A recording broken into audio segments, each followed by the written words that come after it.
Today we're going to be doing a 10-year rebuild of the Cleveland Browns, a team that obviously didn't play well last year. They were a top 5 draft pick team, which of course they turned that into another potential top 5 pick next season. We'll see what happens with the Jaguars with a trade down, getting Travis Hunter over to the Jaguars, which crazy it could have been Shedeur Sanders and Travis Hunter on this team, but ending up getting Mason Graham, which is overall not a bad decision. Of course, offensive line, it was average last year. You know, there's some linemen here that used to be some of the best in the league, like Bitonio and Teller and even Conklin. Some of these guys, specifically Teller, definitely have regressed quite a bit. Tevin Jenkins, I still don't know the situation here. Is he not as good as it seems? $3 million for a guy that on the open market you would have thought is at least no less than like 12 per, right? I don't know if I'm missing something here, but of course, super steal for him. We're going to play him at center, even though it doesn't really make a lot of sense, just because I'd rather have him than Pochik. Way better overall, younger, developable still. DeJuan Jones, problem at left tackle. I'm surprised they didn't go with a lineman in the draft. And honestly, I'm also surprised they didn't go for a wide receiver in the draft. As right now, Jerry Jeudy had a great year, of course, but everyone else, super question marks. Sure, Njoku, he's a very good receiver, big threat, but also an injury that happened there. They do end up getting a little bit in the skill position, though. They didn't completely ignore it. They have Quinshon Judkins, of course. Nick Chubb, never the same after that injury. He's now a Houston Texan. Hopefully good things happen for him. Shouldn't be the starter, right? Because you got Joe Mixon, definitely a rotational guy, or at least a third down back. See what he can do there. But they kind of get their Nick Chubb back with Quinshon Judkins. Great trucking, great stiff arm, speedy enough. Good break tackle. We have him at star dev here. 77 overall, I think is pretty fair. Running backs are rated pretty high in Madden every single year. Even in the CPU classes, you always get 75 overalls later on. And then, of course, Shedeur Sanders, a guy that it's already not looking great, right? 2 times caught speeding. Both times, if I'm not mistaken, at least where I live, could have actually been arrestable offenses. I mean, 30 and then 40 miles per hour over the speed limit, I believe. Stop letting people, letting the rumor, not the rumors, but like all the talking points become true. Like, stop, dude. Like, come on. Like, let's prove everyone wrong here. Honestly, probably lucky it was Ohio. Maybe they recognized them. Like I said, I'm pretty sure they were both technically reckless driving arrest offenses. So the fact that they're both just tickets, kind of lucky. And then, of course, you have Devin Bush on the other side of the ball where, he's getting in trouble off the field. I mean, they're almost imploding before the season has started. Hopefully all that just dies down, and, the Browns at least have a chance to compete. Of course, the master of chances to compete, Joe Flacco, the guy that'll turn any team around as our number 2. But yeah, really would have loved to see them grab a wide receiver or an offensive lineman, and neither happened. They doubled down on quarterback and running back. I get quarterback, though, obviously. He is, that position is eluded Cleveland for a while. I mean, Deshaun Watson looked all right. They trade for him, and the worst of the worst happens. Although they kind of knew about that offseason stuff beforehand, so deserved? Question mark? I don't know. Little Robert Kraft Jr. over there. But looking at the defense, safeties, it was the year of the safety last year across the league, and Hickman might be the next up. Looked good for the little bit of time he played. We'll see what happens. He's going to be the projected starter here. Schweizinger, first pick in the second round, of course, needing to start right away. Would he have started? Would he even been drafted if not for the injury to Joke? Who knows? Probably still, right? They got a couple of older, veterans that are just kind of filling in until they actually get some youth in there. But, of course, Joke with that scary injury is not going to be playing in 2025, so he will sit on the bench for us. Other linebackers, they're good. They're all right, but definitely would like someone a little more developable. So Joke, next season, we'll definitely get him back out there as the starter. D-line, obviously, carried by Myles Garrett. It's a very good pass rush unit because of him. He is such a freak. It's so crazy seeing, like, the T.J. Watt fans and all that talk about, like, Myles Garrett's so overrated. It's like, okay, you can like T.J. Watt. You can even think he's better. But you can't call Myles Garrett overrated, dude. The crazy contract for both sides. I mean, what can the Browns do? Let their best defender that's kind of carrying things go away? What is Myles Garrett going to do? Throw away, $41 million guaranteed per year? That's crazy. I like the loyalty, to be honest. Even if he probably hates being there because of the losing, I like it. Even if it's loyalty money, I don't care. I like that he's not going to just join some other team. Could have gotten a couple mil less and joined a super squad for all we know. I like it. That's why I like the NFL a bit more than college. It's just, there's less hopping around, arguably. Not even arguably, factually. It's just the way it is, which I don't blame either side. I do the same thing, dude. Hear me out. Cornerbacks Denzel Ward and Greg Newsome definitely have regressed a bit. There's no questions about it. Specifically Greg Newsome. Maybe not as much Denzel Ward, but Greg Newsome, he looked like the next up. This looked like a truly top 5 cornerback duo a year or two ago.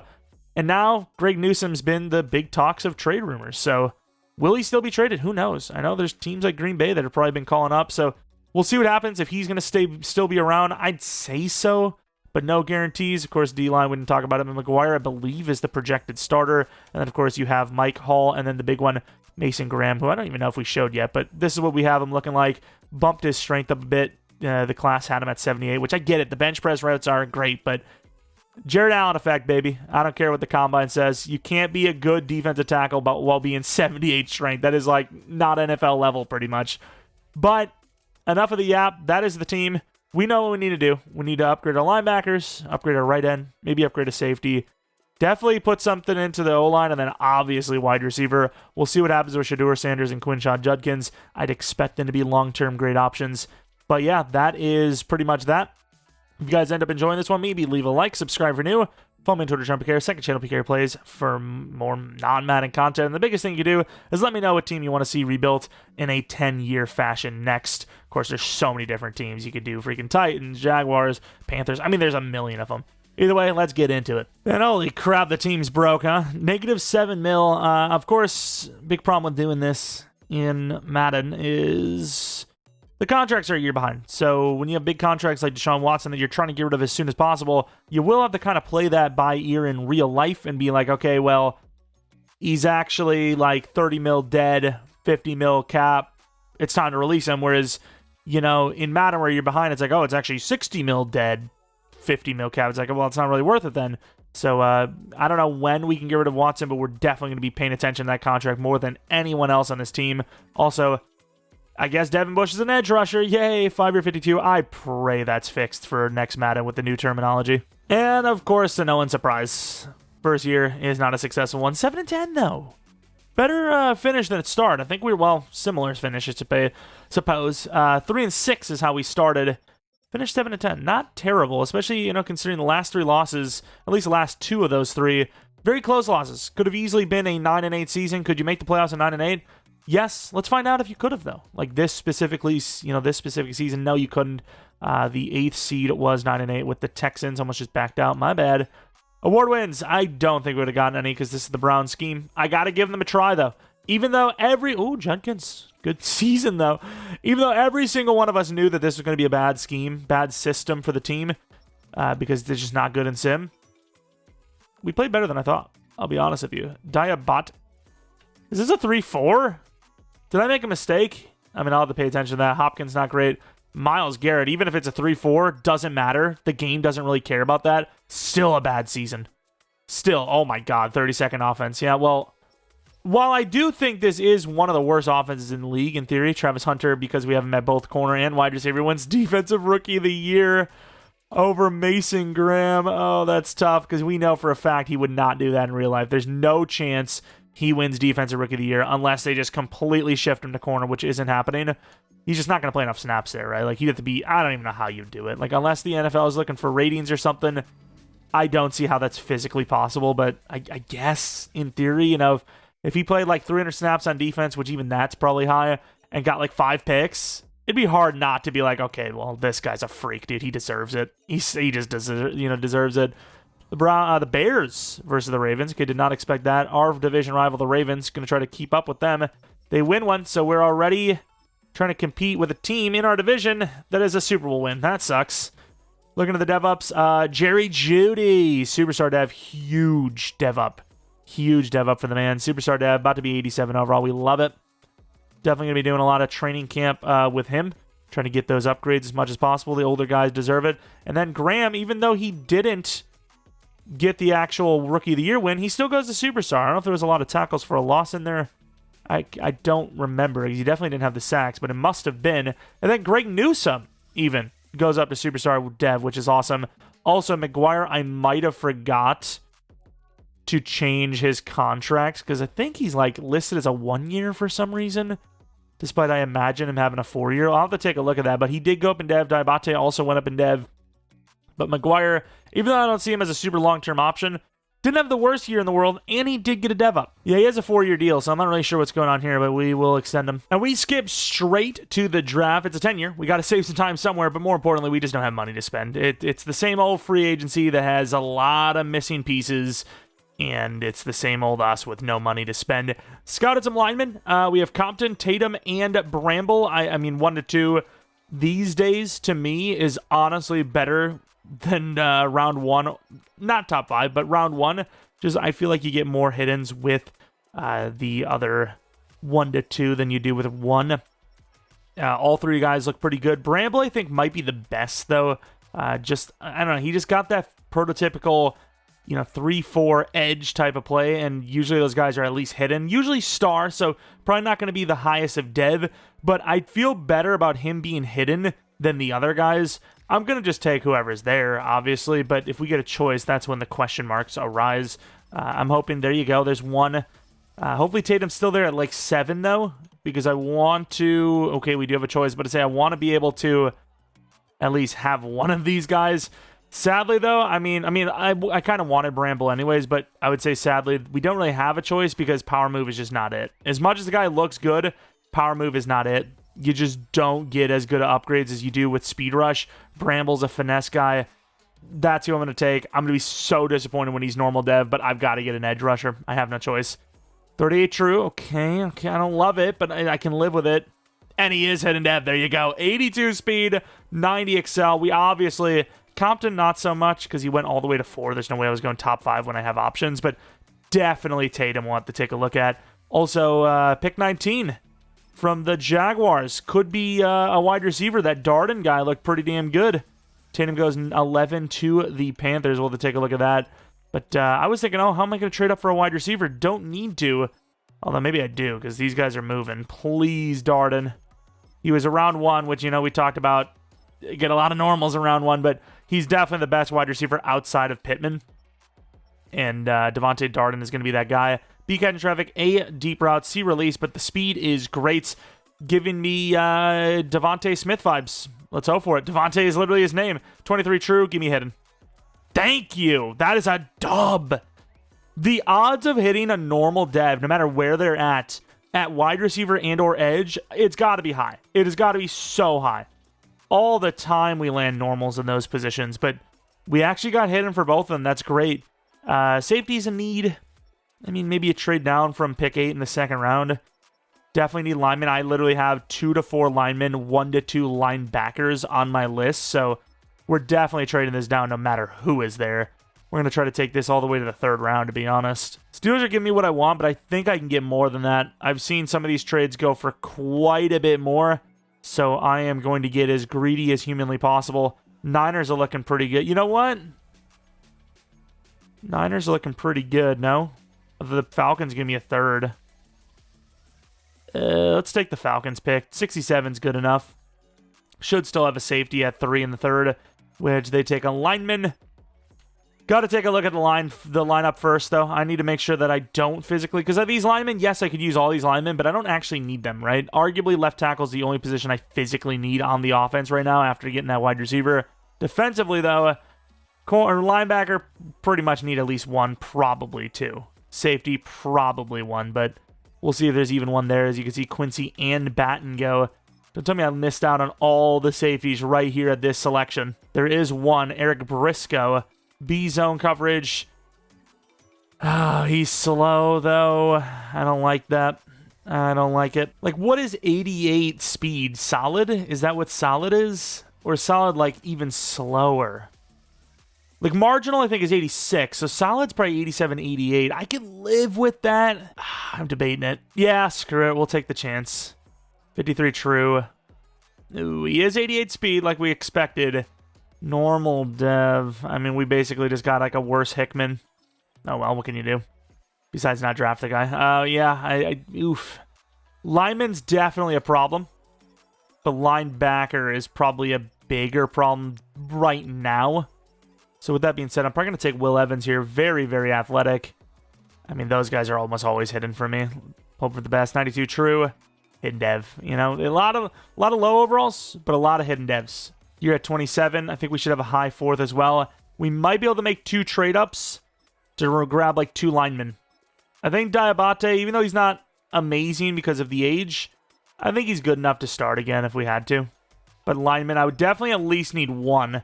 Problem is, do I even have 1 that can play tackle? That's what I need. Kind of letting them all go here. Oh, I got nobody. I got nobody, dude. They're all 6'3" or shorter. That sucks. Make a trade? Nah, who's trading tackles these days? Maybe I'll look for a tackle that's on a team that already has a starter and they're not going to use them. Because teams do waste their linemen a lot in this freaking game. And unfortunately, there is not a single team trading offensive linemen that are good fits for tackle. On the positive side, I'd have to trade up. Kyle Gary, he's not great, but I think he should be hidden dev. 73 true is hidden. He had the hidden enough build. You know, as long as you have enough B's and or A's in stuff, you should have a good chance at hidden dev. I don't want to lose that center, but at the same time, I still have a couple of other players there, so if I lose the center, so be it. I wouldn't like to, but I mean, I've got options, all right? That center, ironically enough, has the height for a tackle. Just a little underweighted. Usually it's overweighted players that we have for moving the tackle, but Sean Mills, over the Baz, 89 true. Another hidden dev. There you go. Actually doing really well in the draft. Like, really well. Like, the wide receiver and edge alone were enough to call this a great draft for us. This guy's kind of mid, but he's a 3 to 4, so I put him on the board. This team needs wide receivers. Does this guy actually have a chance to do much? Probably not. Doesn't matter, though. 21 years old, I'll take him. 93 true. Normal dev, 6'3". He's got the build to definitely become something. It's just we're probably not going to enable him to do that. Unless we put Darden at 3 and put that guy at 2, which I just don't see that being a smart move. I'm going to take this random safety. This guy's not looking too bad. C zone coverage, good speed. He's looking pretty bad. Okay. Maybe some of those other ratings do matter. Maybe, play rack and awareness do kind of matter. Oh, well. Can't win them all. Then I take a random running back who actually has a higher true value than our actual position, so not bad. The rest, if we have extras, I'm going to trade down. All right, moment of truth. While we're broke as hell, what do we land? 74, 75, 73, 71, 72, 71, 71. A lot of players in the 70s. The rest didn't really matter anyways. But Jonathan Bramble, 82 speed, 90 excel, 77 finesse, 70 block shot. We'll have to compare him to Tatum. Injury is bad. Injury and toughness would actually be a problem, but we'll have to compare him to Tatum and I guess Compton. But like I said, I felt really good about him at least having hidden. Probably lower end dev. Is it, I think, is right end. I don't know what position we want him. 52 dev or not. Or he'll just be goated. Fantastic. X Factor. That's, maybe a little bit better than Star Dev. Just a tiny bit. As far as the wide receiver go, look at all the traits. Very good wide receiver. This guy's actually solid. What's his deep threat? Not a huge fan of that, but automatic number 2. We could put him in the slot. Fits there, but and superstar. Not bad. I don't know what number to put him at. 8, 15, 18. It's going to be some like terrible Browns like luck number or something, but could put him at 3, put the other guy at 2, get rookie of the year. I don't know. I think the guarantee, at least for the next couple seasons, because I don't know how long Jerry Jeudy's going to last, but I think for a while, if you heard of a video rendering there, having 2 really good wide receivers versus having 1.5, risking that is better, right? This wide receiver 2 starts this season, has a great rookie year with Superstar Dev. He could be an 84 overall by the end of the year. That's a lot, of course. Free safety looks great. Will Evans, I think he's just going to be straight up our middle linebacker. I think he's going to replace Hicks. 5'11's a little on the shorter side, but it is what it is. Never stopped me in Madden before. Dev of Star. Nothing special going on there.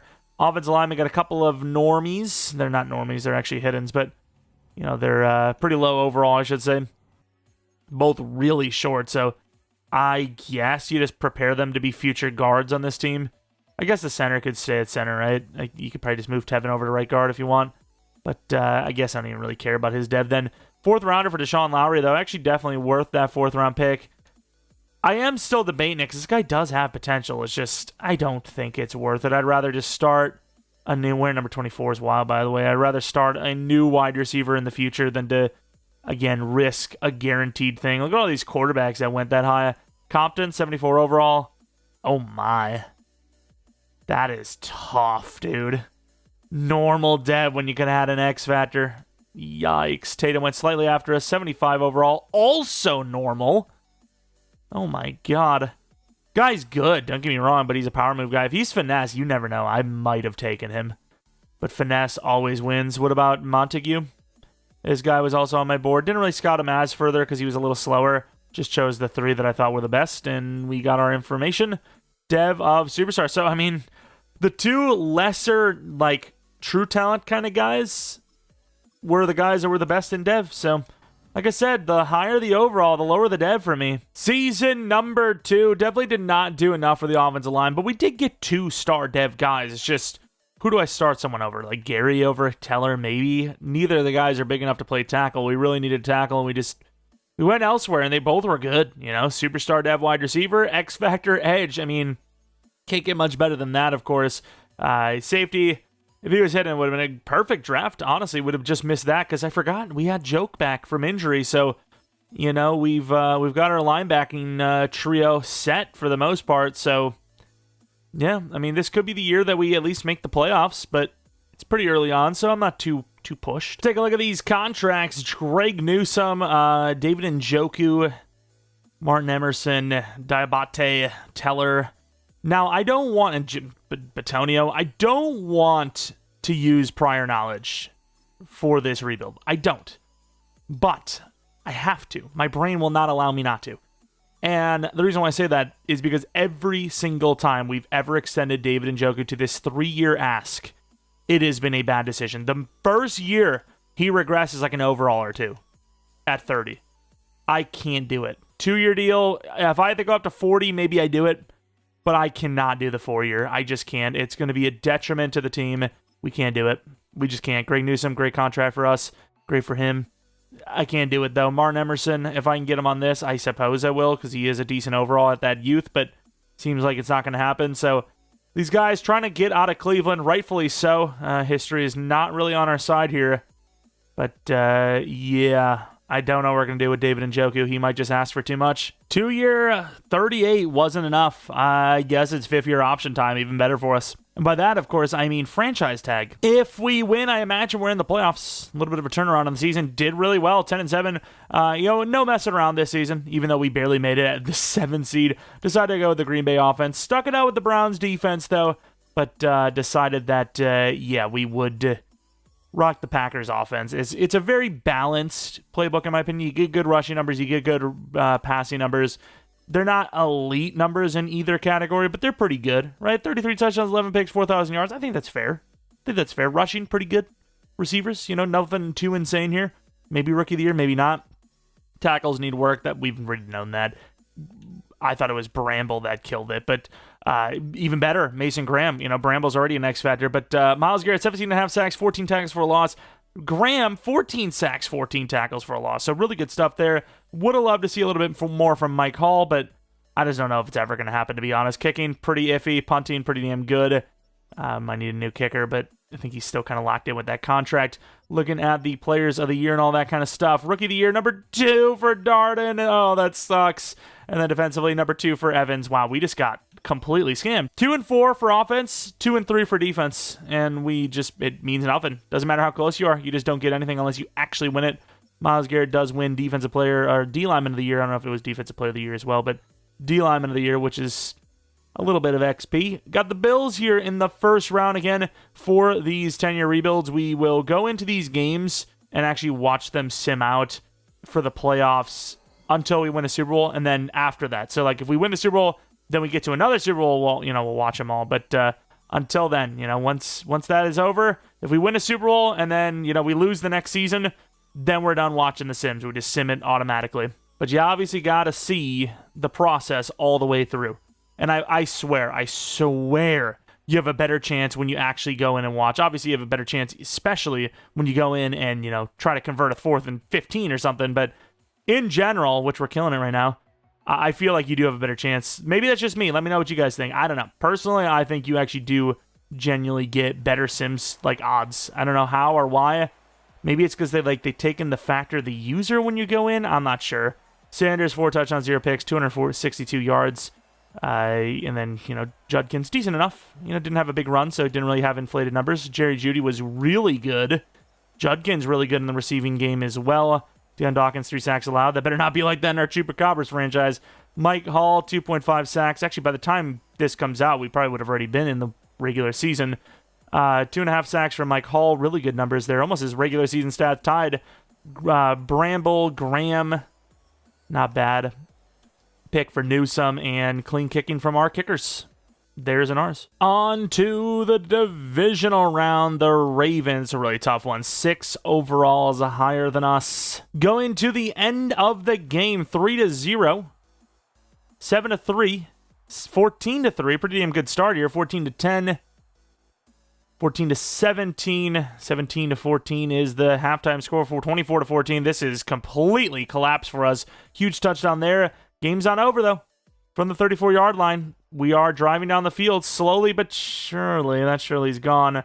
And with that conversion, it's not looking good. 3rd and 14, 4th and 8. We ran out of time. Wouldn't surprise me. It felt like that drive took forever, but I felt like we had 3 timeouts, 2:02 in the 4th. Either way, absolute choke from the offense, and I think that number right there is the number that's the reason why we lost. 53% completion percentage is just... That's just a lot of mistakes, a lot of missed opportunities, right? Darden, 3 touchdowns on 47 yards is kind of crazy. Very disappointing numbers here. Very disappointing. Joke with a pick. Glad to see him kind of back and playing a huge factor. But yeah, disappointing second half for sure.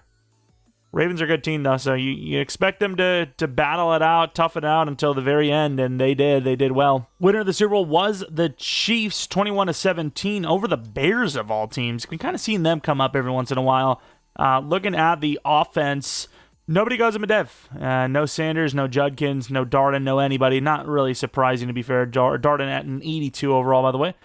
Defensively, look at Graham. X-Factor Graham. Of course, Briscoe barely went up and over, only 3. But X-Factor Graham obviously had a great year, deserves it. Pretty much 90s across the board at everything. And yeah, I mean, looking at the weaknesses of this team, there's not many. It's really about, can we afford everybody? Because once Shedeur Sanders needs a contract, assuming we're keeping him, because you never know. You never know. Not a great playoff performance there. Not a bad one, but not a great one.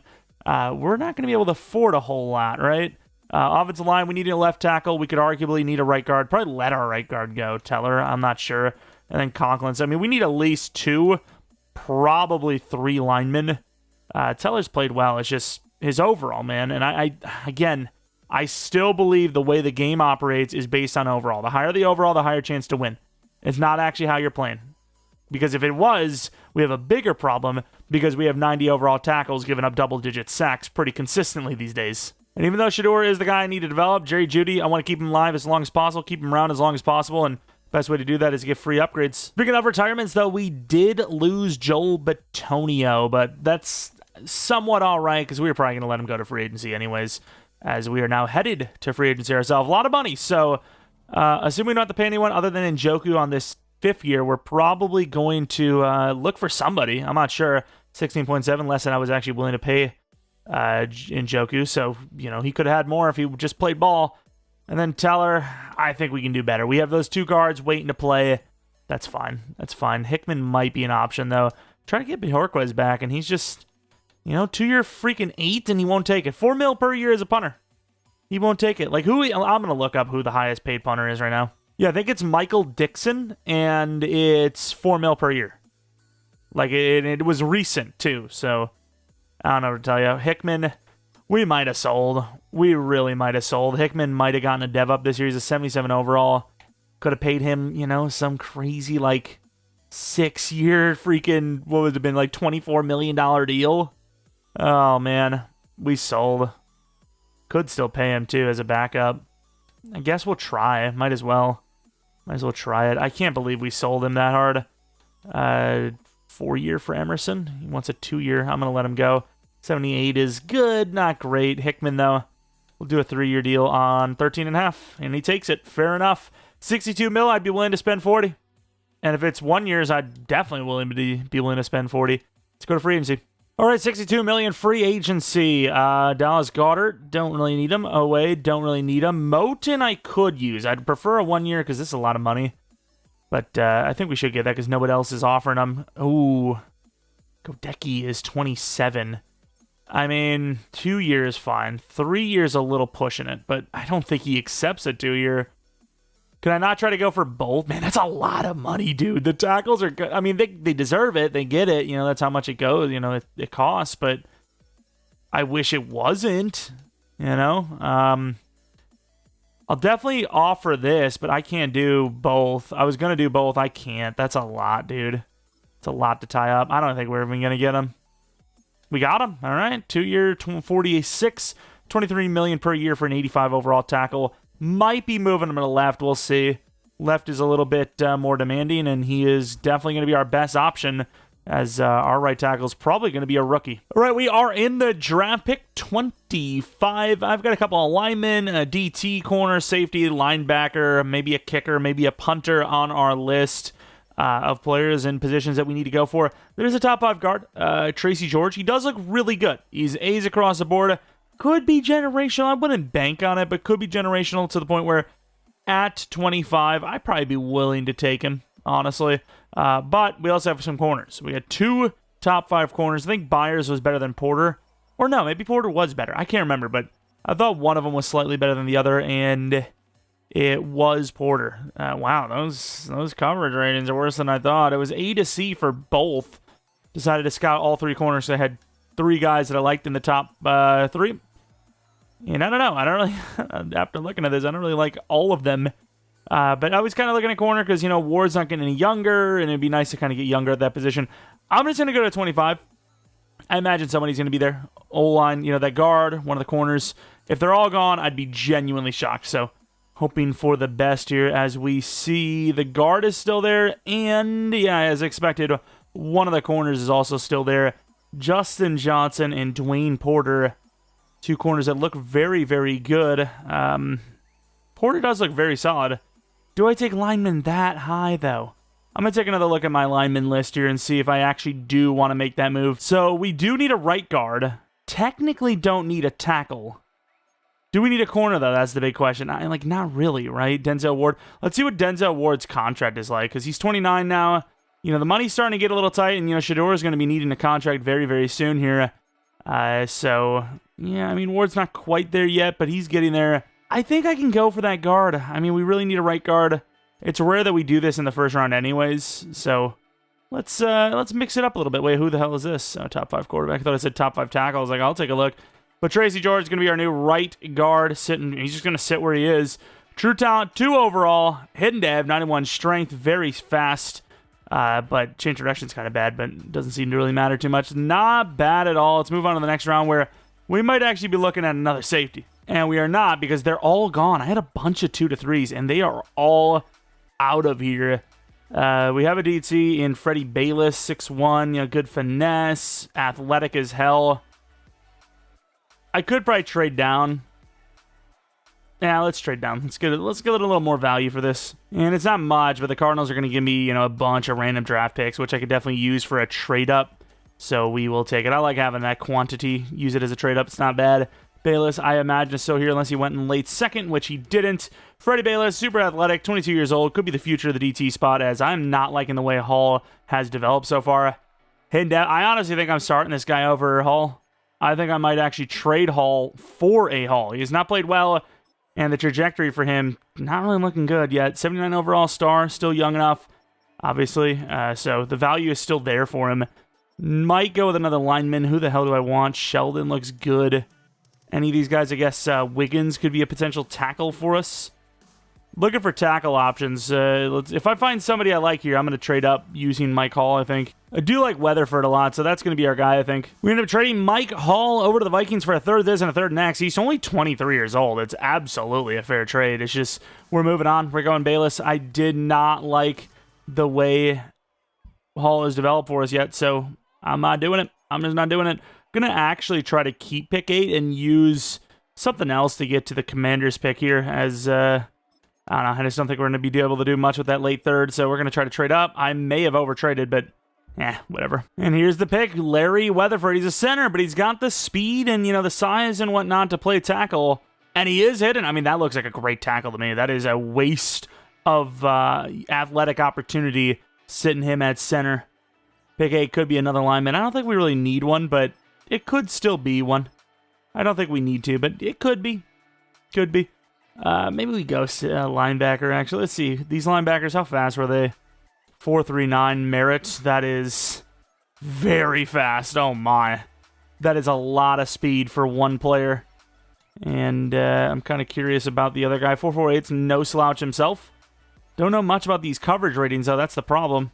And screw it. We're going to be taking Telvin Merritt, 6'2", 21 years old, 48 true, and he is hidden. He is definitely better than I was kind of expecting with some of those questionable ratings, but it worked out in the end.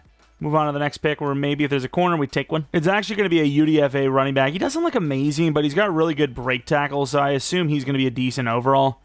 69 true, that's not great. Normal dev. He's faster than I would have thought, to be honest. I would have thought 86, 87, but I don't really care too much about speed when it comes to a sim situation. I think the overall, again, is all that really matters in those situations, so I was willing. But as far as what we want to do next, let's look through all the punters. And I don't know if this guy's generational, but I think we have found a punter. I'll tell you that much. A awareness, B accuracy with an elite kick power and speed. Gotta be good. Yeah, he's really good. He is 100% generational. He's the #1 true talent player in the draft. Of course, it doesn't really matter too much, but 99 kick power, hidden dev. I mean, we're talking high 70s, maybe low 80s, possibly. So we took a fullback who looked all right. We see no kickers, and we trade 3 for 7th round picks to the Cardinals for a 5th rounder. And for the draft recap, 80 overall for the guard. Wait, what was the punter? Did it say 79? Did they make a mistake? Okay, I was looking at the bottom. 80 overall, fair enough. Wait, did I have... Wait, I'm so... Oh, yeah, we took the fullback after. I don't know why I'm just, like, screwing this all up. But Tracy George, 80 overall. I mean, I've got to assume this is a generational player, right? 80 overall, it's got to be a superstar. And it is worth the draft pick. Can't believe he actually fell, to be honest.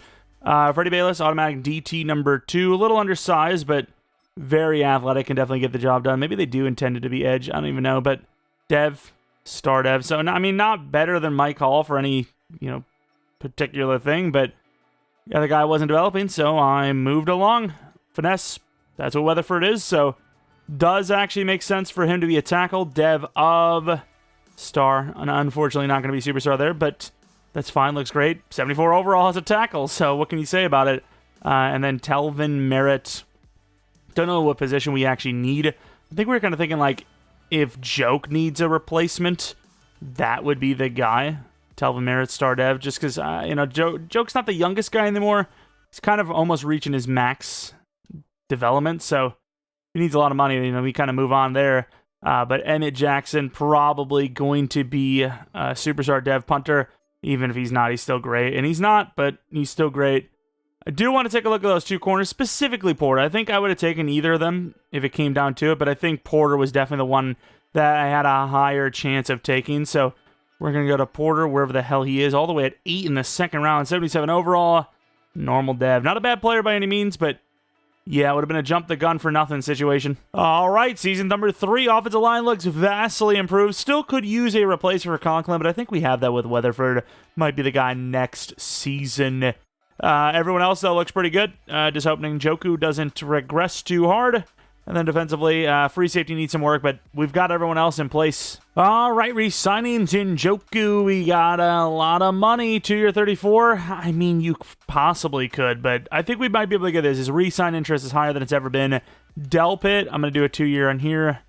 Thank you. Appreciate it. Tevin Jenkins, very good contract. It's just, he's not super interested, so we might have to bump it. Nice. Okay, $104 million. Is Shedeur here yet, or is it like a season from now? I think it's next season. Oh, Deshaun Watson. He probably is gone this season, but we don't really need the money anyway, so he'll be gone, and everything will be fine. A lot of money, so, I suppose even when we have to pay Shedeur, we should be fine. Everything should be fine. Bump the offer on Njoku and have $100 million left over. That's A-okay to me. All right, I think if we win, we should be in the playoffs. Might even be in them with a loss. Don't need to worry about that, though. We win the division. We're number 2 seed. Of course, several wins below the Bills. The Chiefs barely make it as the 7th seed, meaning we have to take them on. Very unfortunate. But as long as we're in the playoffs, it's all that matters to me. We still have the Browns defense on. I think we had a pretty good season with at least Myles Garrett and Mason Graham. Bramble was all right. He's okay. But let's take a look at the stats. Shedeur Sanders, really good. Oh my, really good numbers. Could be MVP level numbers, very close to it. 41 touchdowns, 5 picks, 4,000 yards. Rushing, Judkins, solid. 1,300 yards, 11 touchdowns, 4.7 yards per carry, 62 broken tackles. Let the man cook. And if you hear the pops outside, it's, I'm kind of recording some of this on the 4th of July, and it's not a drive-by that I'm aware of. Okay, just relax. You probably don't even hear them anyways. Darden, 15 yards, 20 touchdowns. Is Judy an X Factor yet? What are we doing? What are we doing here? What do we do? I say it's fireworks, but here I am just ducking, bobbing, and weaving. Thrash, not the best. Njoku, a lot of touchdowns. Yards are a little low, though. Offensive line, oof. Why do we pay him again? I don't know. Who knows why. D-line, though, what do we got? 14 for Garrett, 9.5 for Graham, 6 for Bramble, 5 for Evans. Bayless still, 18 tackles for a loss, 5 sacks. That's not bad at all. Picks, kind of low. Kicking, garbage. What is wrong with this team and their field goal kicking, dude? It's just so bad. Either way, MVP. Shedeur? No. All the way down at 6. That's the 6th best season in the league at quarterback. That's actually crazy. Offensive Rookie of the Year, no. Defense Rookie of the Year, yes. Bayless already well worth the decision. Darden should be an X factor. I mean, we can focus again on Mr. Jerry Jeudy. Should be only, 27, 28? I mean, we should have some time to get him to X factor. Either way, the Chiefs, 91 overall versus our 90 overall. We've actually caught up. End of the game. Chiefs are not the best team to take in the first round, but you got no choice. You just play who you play. 21-3. Halftime, huge attempt, and the Chiefs do not score with it. Second half, touchdown. Second half, another touchdown. Wow. That is an unbelievable performance. I know the Chiefs and their classic, we're getting blown out, but you know what? We're going to try our hardest to make the score look closer moment. But even then, it doesn't matter. 38-17, even with that last second touchdown, that meant literally nothing. Mahomes got locked to F up. Shedeur Sanders, yards might not be high, but completion percentage and touchdowns were. Rushing a little bit there as well. The backup getting a touchdown. A lot of carries in there. I really like that. Receivers, Darden was great. Johnny's a Chief. That actually is kind of a decent fit, but we know he's a Steeler. I really don't know what the Steelers are going to do with Johnny, by the way. Because, Rodgers barely throws to the tight end anyways. Now they have 2 of them. I don't know. How much of a product was he of Miami as well? I don't know. But Njoku, touchdown. Jeudy, was that a touchdown, I think? Sacks, Graham and Garrett, they've been really good together. Been really good. A lot of picks as well, and then they missed a field goal. I mean, that was a very good game. Almost perfect. Honestly, the only reason why I say almost is a little bit more yards in the pass game. Not that teams care. Efficiency, is king. I think any team, any quarterback would love to throw for 90 yards and, 2 touchdowns and win every game. They wouldn't care. I don't think they care. I mean, look what the Eagles did. 30-second pass attack? They won a Super Bowl. It doesn't matter. As long as you're winning games. Jets on the road with a better record. Freaking Pittman, that's the other Pittman that stole Darden's Offensive Rookie of the Year award, I believe. End of the game, how we looking? 3-0, 7-3, 10-7. Jets already giving us a tougher battle here than the Chiefs. Look at this. What is this? Stop it. 21-7, 24 points in the first half from the Jets. What is this? Huge touchdown drive, 35-32. The Jets are going to win this freaking game, dude. In position to score, we do. It's a 4-point game. Jets driving down, and they do it. They do it. Unbelievable. Clock is running here. I mean, you might have to come out of the... You know what? They might not let us call a timeout. They won't. Nice. And we look for a shot. Shedeur Sanders. Back of the end zone. Had a chance. It's a lot of clock gone, though. I think you can get a little bit closer here. I didn't really like Jerry Jeudy. I just didn't think it was going to get us what we needed. I was hoping that the route would have been a little bit more inside rather than just straight end zone. Get a little bit of speed on the outside. Bo Melton. And that is a pretty good throw. That is a perfect throw and a touchdown to move on to the next round. I don't know what it is about go routes that the safety just can't make a play on it, but it's a perfect throw to Tillman. And it is going to be the game winner. Cedric Tillman gets behind the defense, about to get hit. Shedeur Sanders delivers a perfect throw in stride. I mean, you can't defend that. You just can't. Other than, playing over top. Cover 3 when, we need the end zone is crazy work, by the way. But here we are. Let's see. Us barring a miracle. And yeah, 49-46, by the way. One of the craziest high-scoring games in any rebuild we've ever had, let alone like this Madden, whatever. Unbelievable. 11 passing touchdowns, 2 rushing, not much, but, our side had it.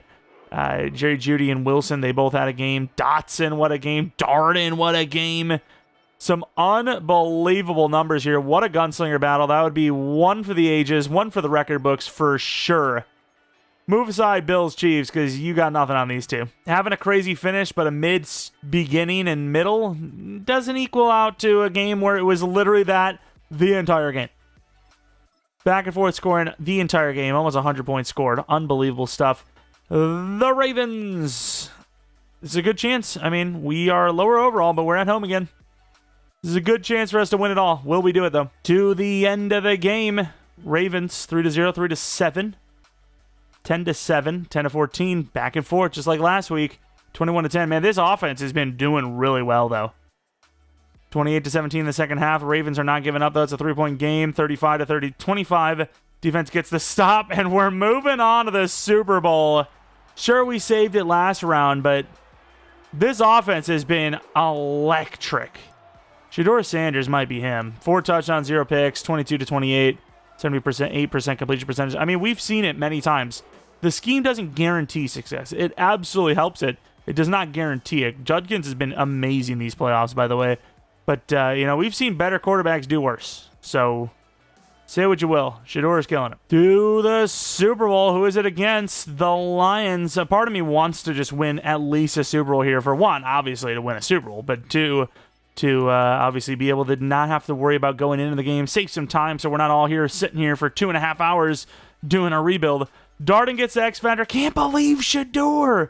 Again, 6th MVP. So, it makes sense that I guess technically it wasn't good enough to get to Superstar, but 41 touchdowns, 5 picks, 4,000 yards wasn't good enough for a dev up. That is genuinely absurd. I can't believe that. That is so unlucky. It's unbelievable. Defensively, anybody? Bayless to Superstar, obviously. Graham was already an X Factor, right? Yeah, I can't remember, dude. I really can't. But yeah, guys like Graham, they're going to be a problem to re-sign. They are going to be an issue, but it is what it is. If you win a Super Bowl here, I mean, it doesn't really matter, right? You win a Super Bowl, you pretty much have a freebie. It's like the Rams. People still don't blame them for kind of, I wouldn't say underachieving, but not really doing much sense, I guess. Not that it was long ago or anything, but you know what I mean. It's you get a pretty big leniency. Here we go, end of the game. What do we got?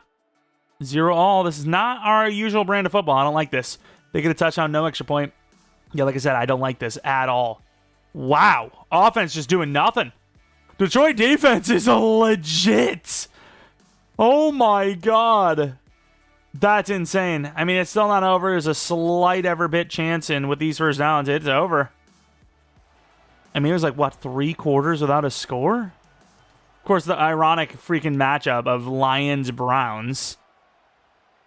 3 points through 3 quarters for a team that put up like 40 points a game. The greatest defense to ever exist.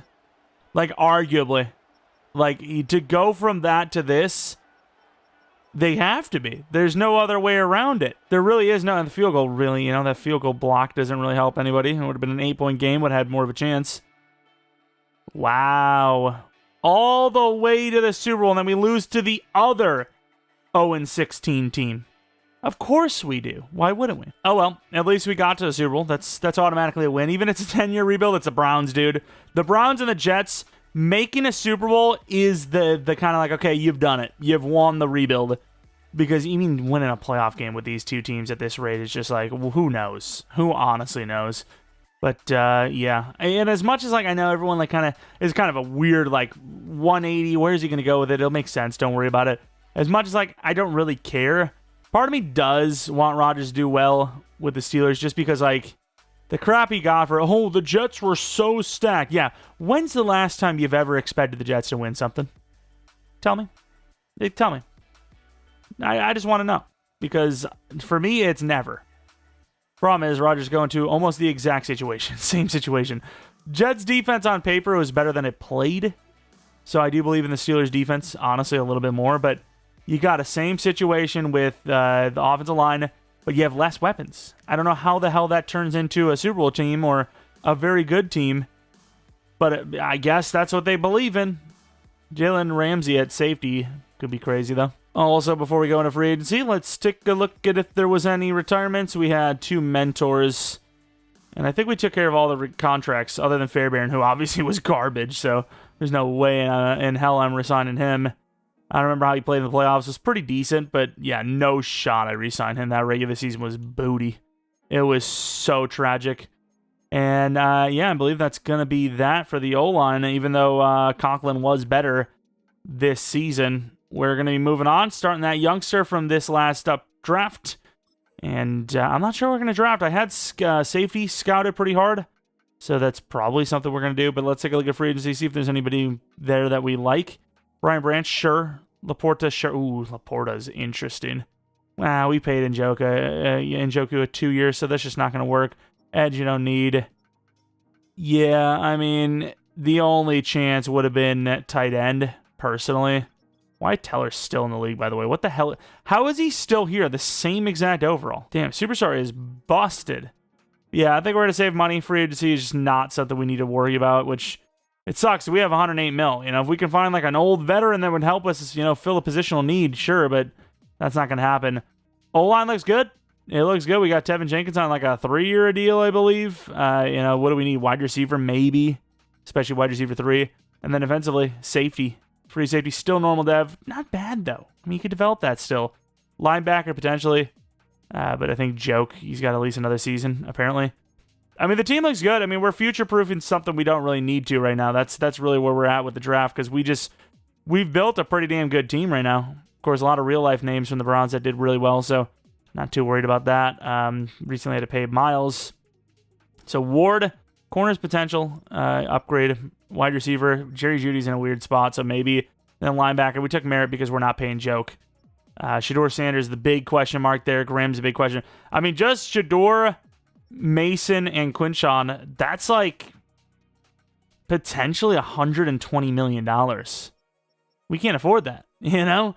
So as much as it feels like we're so stacked right now, we really aren't. So I might be looking at DT just because if it comes down to going broke or paying Mason Graham, obviously, what? That's the same thing. What is Blood yapping about? If it's between losing Mason Graham or going broke, I'm losing him. That's the one. Hey, we hit it. We did it. All right, 31 in the first round. Got a couple of tight ends, got some corners, some safeties, all that stuff. I don't know who the hell is the best of these corners, but I'm thinking corner might be the year. Ward needs a contract, I believe, next season. Develop someone in the background as the number 3 for right now. It seems like Atkinson's the best, but I wouldn't mind a C to B. I think you usually find some pretty good players here. So Covington and Atkinson, we're going to sim until one of them is taken. All right, we move up with the Packers. The last corner of those 2 is there. A first, a fourth, a fifth, and then a 7th 2 years from now to move up a couple of spots, which, of course, will be taking the corner Atkinson. The better of the 2, in theory. I don't even see how tall he was, but it doesn't really matter to me. 6 foot tall. Michael Atkinson, B to B to B. Very athletic. Looks like a home run hit to me. 27 true. Hidden dev. There you go. That could be the replacement for Ward. We got to save some money, right? If we're going to try to keep Graham, Judkins, and Shedeur, like we just said, we're going to have to save some money somewhere. And cornerback is one of those spots. Wide receiver is definitely a need as well, but I didn't really like any of them. I was kind of, been paying attention to the fast guys, if you will, and we haven't found anyone. None of the superstar types, unfortunately. Go to the next round where if one of the safeties there, I'll take them. But at this point, I'm okay with the safety room we got. But, of course, best available pick is always going to be relevant. We can see here we have 2 safeties, 1 of 2s. Only one that's actually worth taking because of speed is Devin Hobson. That's what we're taking, straight up. 40 true talent if he's hidden, like he is. I think that's going to be our starting free safety.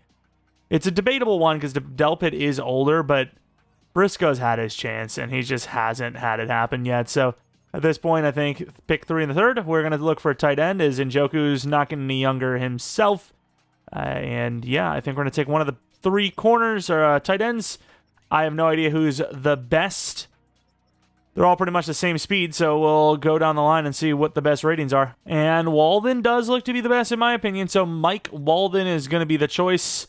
459, a bunch of greatness. 25 true talent, sadly normal dev. We'll take a look at those other two tight ends when we get to it. DT, now probably our next focus, just in case we cannot afford Mr. Mason Graham. We got two DTs here. I think they're both A finessers, which you see a lot of. I'm not sure why they made so many finesse DTs, but they have. So we're just going to go until Beasley or Matthews, the last one remaining, then trade up. A 3rd and 2-6 to move up with the Steelers is going to be where we take Mr. Matthews. Might be looking at a lineman, too, with that 3rd pick we have. Who's this quarterback? I like Shedeur a lot, but, you know, if you get good value, which, he's not really that great of value, why not, you know? But let's take a look at this DT. Brendan Matthews, A finesse. Looks good enough, right? Looks good enough in case we need to replace Mason. 6-7 true. Hidden dev. There you go, baby. All right, all these picks to move up with the Cardinals to take the final remaining linemen. We've had some pretty good drafts back to back, and a lot of it is now just future-proofing, which is A-okay to me. Doris, I'm feeling normal dev, but I'm feeling an okay overall. Or hidden. It's good, too. I'll take that. And draft recap, 75, 74, 75, 72, 73. Cornerback is going to be number 3 for now. Probably looking at a starter in the future, though, as Ward is needing a contract. He's about to be 31, and I don't know if we can afford him, to be honest. Star dev could be better, but also could obviously be worse. Hobson, a part of me is thinking, you know, the smart thing to do here is actually just keep him at strong safety, start him and Briscoe, the two young guys, give him a chance, but I think we're going to let him be the free safety and just have our best possible team out there at any given time with Delpit as our, I forgot Walden was normal dev, Delpit as our strong safety. Definitely want to take a look at those two other tight ends who stayed around pretty well. I mean, they were there at least till Matthews was gone, so, you know, that's not bad. A lot of star devs, nothing really higher, but you never know. One of these guys could be higher than that, and not going to be the DT, I'll tell you that much. Doris could be a future left tackle. Got 6'5", 315, good finesse. I mean, that looks like a left tackle in my book, so could be moving him left tackle, and you know, can't afford our left tackle. There you go, you got your replacement, and the one guy that's superstar. Sweet. We'll take it. Let's take a look at those tight ends and head on to year number 4. Well, who's an 80 overall, by the way? QB Tony Feeney. Panthers got themselves a long-term franchise guy, it seems. First tight end on the board, Carter, who does happen to be hidden development rate. He was slower than our guy, so pure athleticism ratings that we made the right call. It's just this guy's hidden, ours isn't. Star dev, not the best, but still, considering our guy's going to be a backup, I would definitely take it. And then, was it Bell? I think it was Bell, actually. Bell, also hidden development trait. Excel's worse, but similar speed. Actually, the same speed. Again, not as athletic as our guy, but both of them are hidden both of them are hidden development trait. This one, even better than hidden. X Factor, which, not really true. Hidden is star through X Factor. You know what I mean, damn it. All right, we are here for season number 4. Shedeur Sanders, 89 overall. Thought he would have been a superstar. I guess not. Jerry Jeudy, how is he? 29? 28? Okay, not as old as I would have thought. Definitely going to hope to get X Factor for him this year. Could stick around for another 3, maybe 4 if he does. But yeah, the team looks pretty good. Problem is, what will the money look like? Ward, replacement Atkinson might be moving on in. But the team, I mean, we got star pluses everywhere, and it looks good. I'm a little surprised it's not higher than 89, to be honest. I'm not really sure what's holding us back here. O-line, I guess, could use a little bit of work. Overall-wise, we have our guys. But, you know, overall-wise, it could use some work. Of course, training camp, going to get some of these in here, especially wide receiver Jerry Jeudy. What'd I just do? We might have just... Nah, I think Jerry Judy's the highest overall. If not, it's Darden.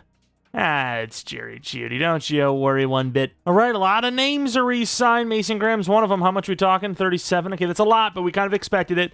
Jerry Jeudy, ew. I definitely want to do this contract, but I don't know if I wouldn't do more than 2 years. Shedeur is the number 1 here. How much?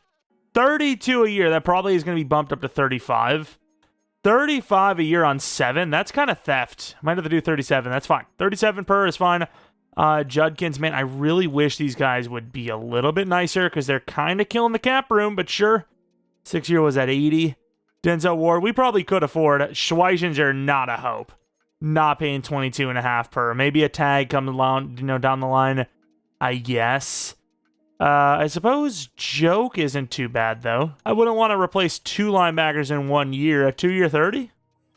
Damn. These guys are being pretty stingy. We get rid of tackle. Too much money for a guy that's not really even playing that well. Because you have Bramble and Darden in the future. So I'd love to keep at least 50 mil here minimum. Which I think we can do. I think we can do this. It's a lot of money, but I think we can do this. We'll do a 3-year for Mr. Judy, hoping that dev up, occurs. And then Mason Graham. That's a lot of money, dude. Can we do a 3-year? I'd like to do a 3-year instead. 3-year, 114. Nice. A little bit cheaper. Not cheaper, but a little bit safer, I suppose. Shedeur, yes. And then Ward, Schweisinger. We'll try one more with Joke, but I think we might let Joke go as well, just to be a little safe, because Edge, this could be like 30 mil per, 30 mil per. That's 60 mil. We can't afford him right now, as is. So, yeah, I don't know. Denzel Ward's probably gone too. Maybe we get him 1 more year. But, yeah, we got to get Shedeur for sure. Not a great finish of the season. Might miss the playoffs, but we don't. 10-7. What the hell? The Ravens are in at 9-8. Really weak division here. We barely sneak out with a 10-7 season. For a moment there, we were 8-7. So clutched up with the final 2. Sanders, not as good as last year. Judkins, as good as ever. Judy, not going to get a dev up, but a good season. Left tackle has been terrible, dude. D-line, Bayless 9.5, Bramble only 7.5, Graham and Garrett great again, Denzel Ward great numbers there, McLaughlin 7 made field goals. I think we did pay Denzel, by the way, and then we pulled the offer on Joke.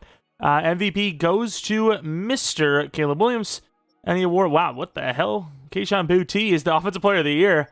I definitely need to see that. What the hell? The Jets are turning players into stars?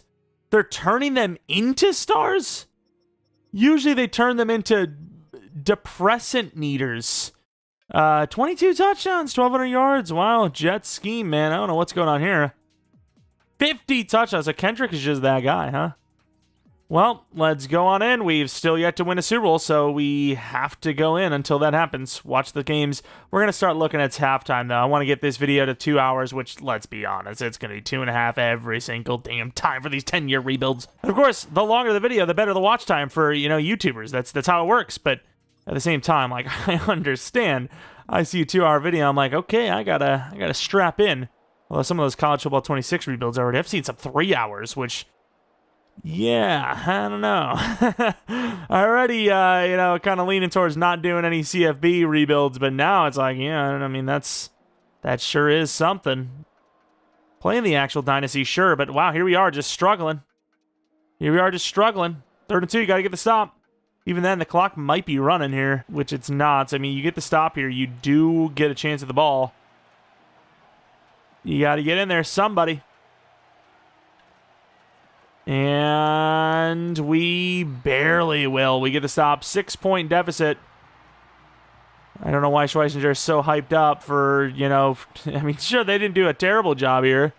Not a great job, but not a terrible job, I guess. But overall, the team's not looking good. That's all that matters. Doesn't really matter whose fault it is. Oh, look at this cutback. Who is this? Simpson. Look at him go. Slips off a tackle down to the 38. What a return.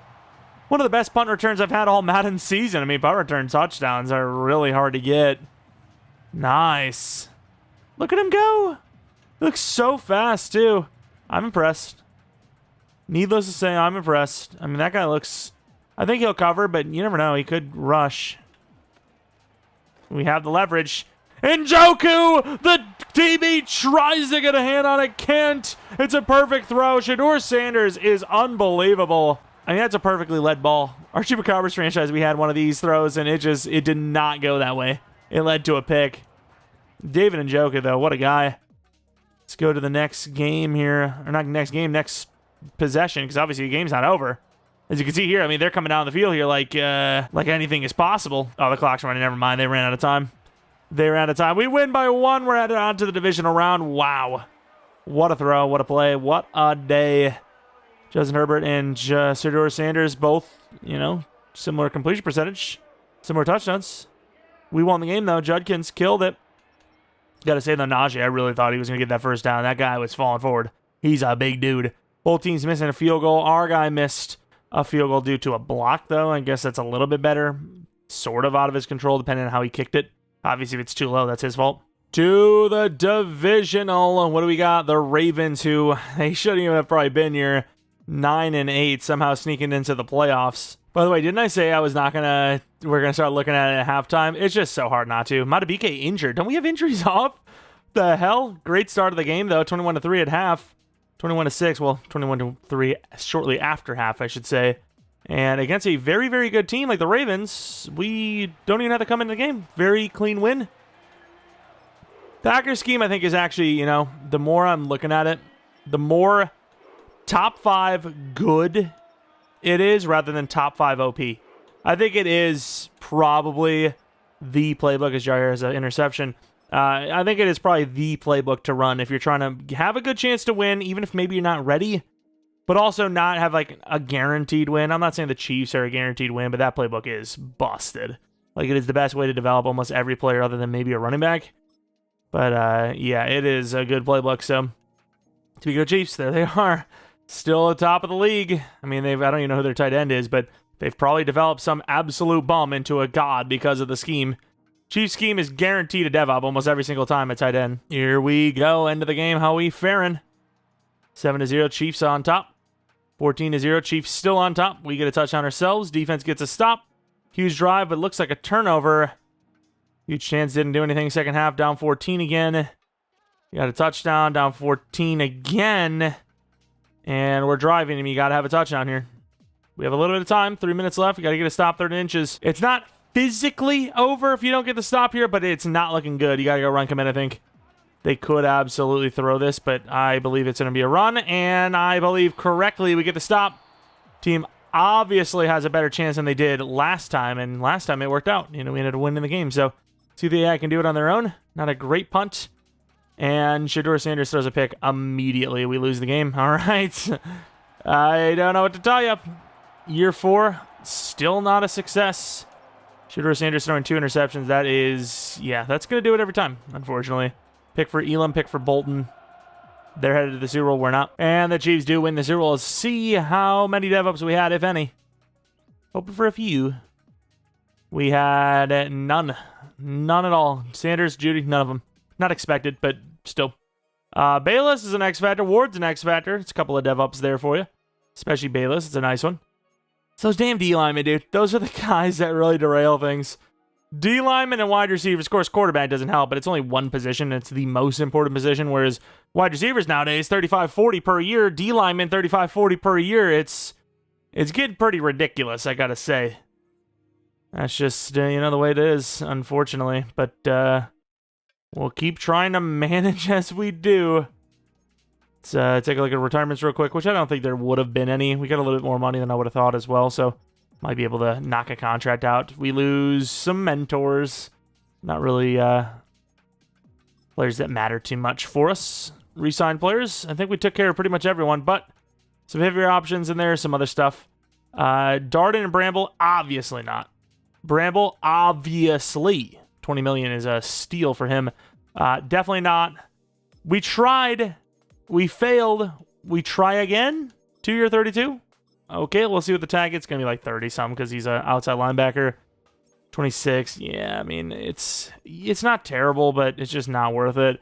O-line, I mean, again, I think overall supersedes actual playing talent. I think, if you have 3 sacks, but you're 90 overall, you help out more than a 15-sack, 80 overall. That's my opinion, personally. I don't know if there's any confirmation for or against, but I don't even know if there's a way to test that, technically, because you can't control that happening. I guess maybe playbooks, but then again, you're arguing, okay, well, maybe it's just because the playbook's better. But, yeah, that's just the way I see it. So, personally, I think it would have been smart to re-sign him. It's just too expensive for a lineman. That's, one of the positions we always talk about that you kind of have to lose if you're trying to do a long-term rebuild and you're trying to keep as many players as possible. It's just the one position that is somewhat easy to replace that doesn't seem to have as much of an impact as some of the other positions like edge, wide receiver, quarterback, that kind of stuff. So unfortunately, we are going to be losing them. And there's a lot of free agents here. We have money. It's just, I don't think it's worth signing any of these guys. I don't think there's going to be somebody here that makes sense for us. Bijan and Jahmyr Gibbs, both really good running backs. Usually you don't see Robinson. You see Gibbs almost every time, but you almost never see Robinson. So Very interesting, but obviously we have Judkins. We just paid him long-term. We are very happy with our running back situation. O-line, maybe some upgrades will look, but I don't think we need anybody, right? I think we're good. Even though I really love the contract for BB, I think we're fine. We obviously need a tackle now, but that's okay. We are going to lowball, though, I think. We're going to try to lowball, like, I don't know, freaking Simmons or something.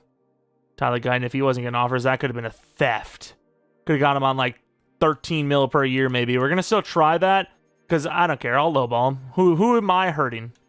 You know, I'm not hurting anybody. Oh, he's lowball. He feels insulted. I don't care. Oh, no, you're not on the team anyways. So, big deal. All right, pick 29. Wide receiver is kind of our main focus this season because, well, we don't know what's going to happen. We do have a couple of decent UDFAs that are both fast, so we're probably just going to wait for, like, Davis or something, maybe even both. Then we did scout him in a linebacker further because that's also sort of a need this season. And there's not many options. This guy was okay. Got some outside linebackers that look okay. Safety, scouted them further, look pretty good. There's not one position other than probably safety that probably linebacker, honestly, that we really absolutely need. So we're going to go to 29 and see where we're at from there. We do have the middle linebacker, obviously. Do have the safeties, both 21 as well. Speed was serviceable. Let's see what we want to do with these guys. You also have Cannon in the corner who looks pretty good too. Got some options to maybe future-proof Delpit, which I think that might be what we do here.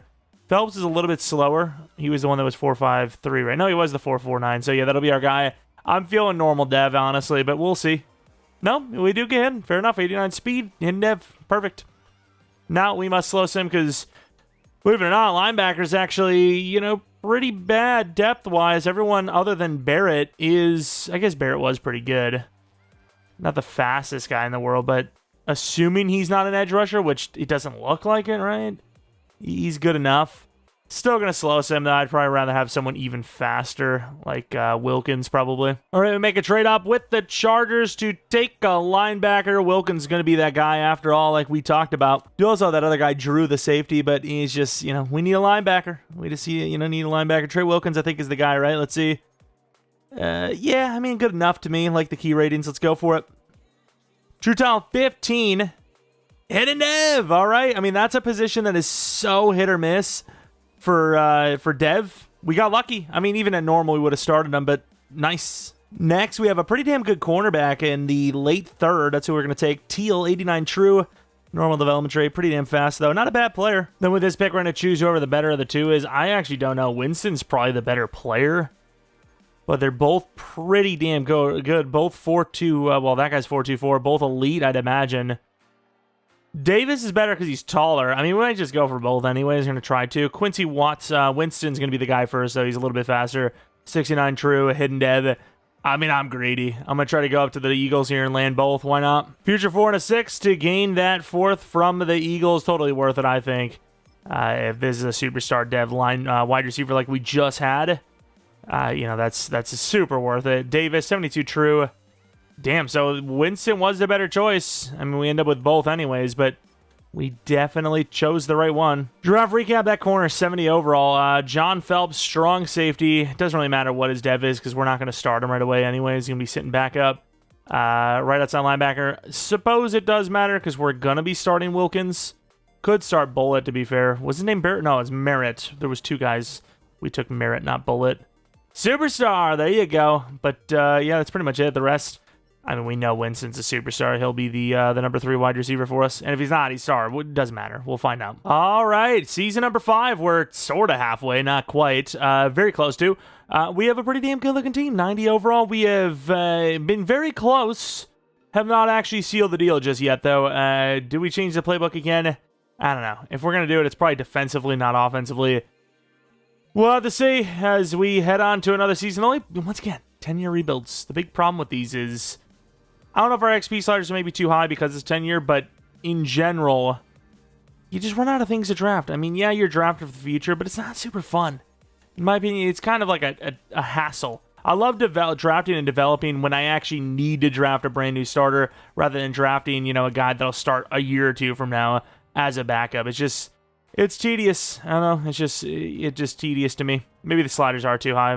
Probably should have just set a base for a 10-year, but Bit late for that now. I suppose we can drop them, but our guys are... I mean, I guess most of the league is already pretty damn high, huh? All right, could this be the year that things get ugly? We got $69 million. You have Darden to pay, Evans to pay, Denzel Ward to pay, a left guard to pay, a backup center to pay, a safety, tight end. Still not too bad. Still not too bad. Who do we got next, though? Right guard, who's a superstar. So obviously you have to pay Darden. Getting a guy like him, not easy. Really, really does suck, though, that he's not like green interest. We could save so much if he was. I'm willing to do a 6-year deal. 43 million left. Linebacker, man, it's... You can't pay everybody. You can't pay everybody. I think corner, we finally let Ward go. I really like the price here for Gary. So 6-year 65 doesn't do it, man. You gotta be kidding me.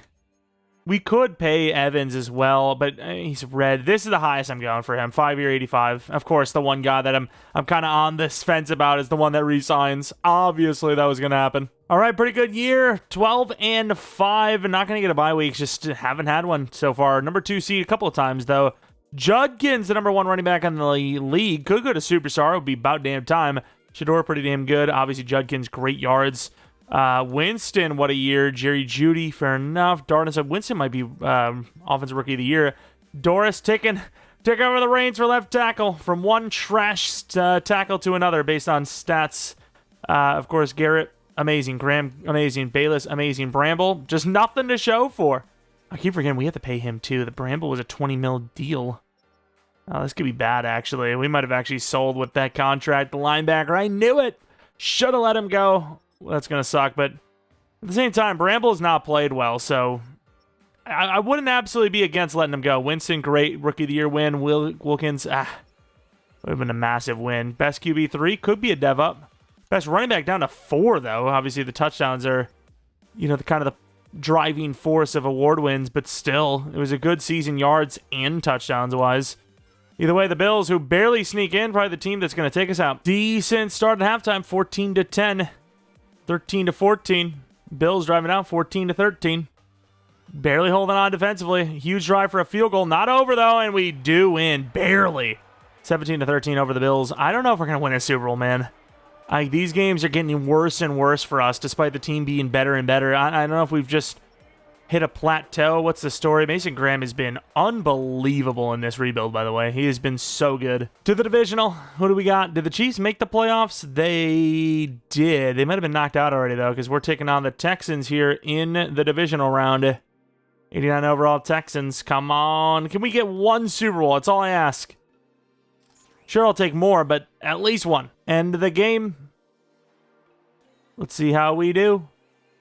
End of the first quarter is 0-0. We 7-7. Second quarter, 14-7. 14 all at halftime. Driving down nothing. Bounce back 7 points. Defensive drive 10. And with the defense clutching up, we will win the game 31-14. Heading on to the championship round. We've had some pretty good success. Just haven't quite won it all. Let's see if this maybe is the year. Team's still looking really damn good. Like, we're about to be entering year 6 without losing anyone major. What are these kickers doing, by the way? Like, are we being pranked? Like, are we being punked, both these teams? Both kickers just on the payroll for each other? Like, why not just let both kickers play normal then? At that rate, you're just wasting money. Like, what is that? 2 missed kicks apiece. Like, how? I don't know how kickers just miss. How did they do that? Chiefs, we talked about it. Are they still in it? And the answer is yes, unfortunately. Can we please just go back to the Super Bowl? I don't ask for much. We got smoked by the Lions. I want another chance at it. It's a close game at halftime. We had a chance to score a touchdown before half. Failed to. We got the field goal, though. Up by 10, up by 7. That touchdown will do it. Wow, some really long drives from both sides. We were just able to score a little bit more. 2 touchdowns more, to be fair. Maybe a little bit more than a little. Sanders doing really well. Judkins doing really well. 77-yard run definitely helps. 4 sacks allowed for Rhodes. Who did that? Garrett, Ebukam, Bramble, Graham. I mean, Bayless. A whole damn team got a sack. Joke with a pick. And we're headed back to the Super Bowl. A little bit of a break in between. Took the Lions on last time. Weren't able to win it, obviously. We're back with a vengeance, hopefully. And it will be the Eagles. Not a great team to be playing, but That's the team we'll be playing anyways. 95 overall, man. Our team is so damn good. DevOps, Judkins. Okay, not quite Sanders or Judy, but Judkins goes up in Dev. It's pretty big. Still super young, so probably doesn't matter, but that's great. That's fantastic. Defensively, anybody? Safety, maybe? Please, somebody? And no, the answer is no. Still 0 DevOps on the defense. It's been a while. D-line's insane, by the way, dude. Once Bayless needs a contract, he's probably going to end up being gone. But Browns, Eagles, year 5, arguably somewhat halfway through this thing. Can we win a Super Bowl here halfway through? All right, end of the game. We're going to watch the whole thing, obviously. It's the freaking Super Bowl, dude. 14-7, Eagles are on top. We get a field goal. We are now down by 11, 13-21, halftime score. We get a touchdown with a 2-point, 21 all, 28-21. Defense gets a stop. They get a stop. We get a stop. They get a stop. Tied up game. 3rd and 7. They convert here. It's looking bad. And we're going to lose another Super Bowl. Nope, they're going to fail to do anything before overtime. It's happened to us. And we get the Super Bowl wins. It's conflicting. We should have lost that game. Unless they miss a field goal. We'll take a look. Maybe they did miss one. I don't think that happened, though. I think they ran out of time. We've been screwed by that many times by EA. You know, half the time we probably fixed it, but still. We get the victory this time around. I don't care. I don't care. We get a Super Bowl win without doing anything fancy. EA wants to cheat themselves out of a Super Bowl. That's fine by me. That's fine by me.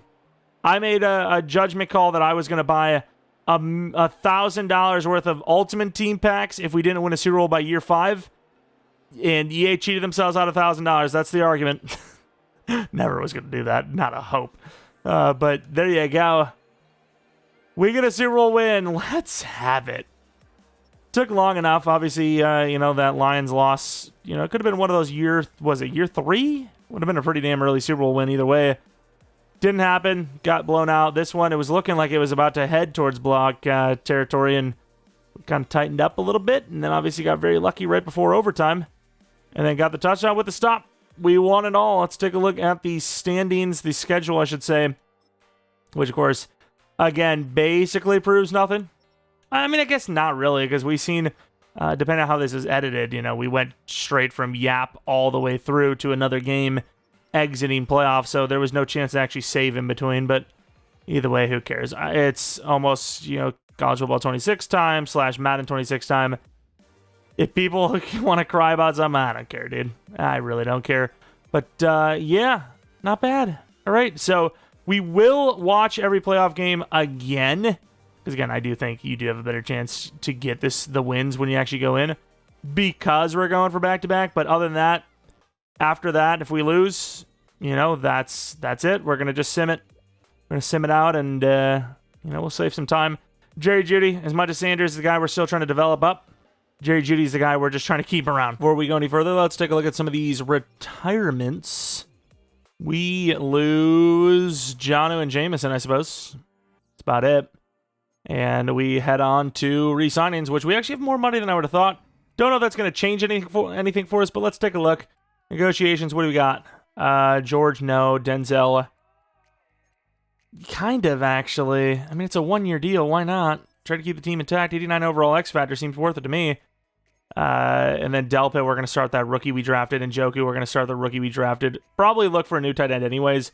If there's someone, we'll probably just draft him because they have a higher chance. And then Aubrey was garbage. He missed 2 field goals in 1 game in the playoffs. Like, what are you doing? You're 99 kick accuracy and power, and you're missing field goals multiple in 1 game? How? How is it even possible?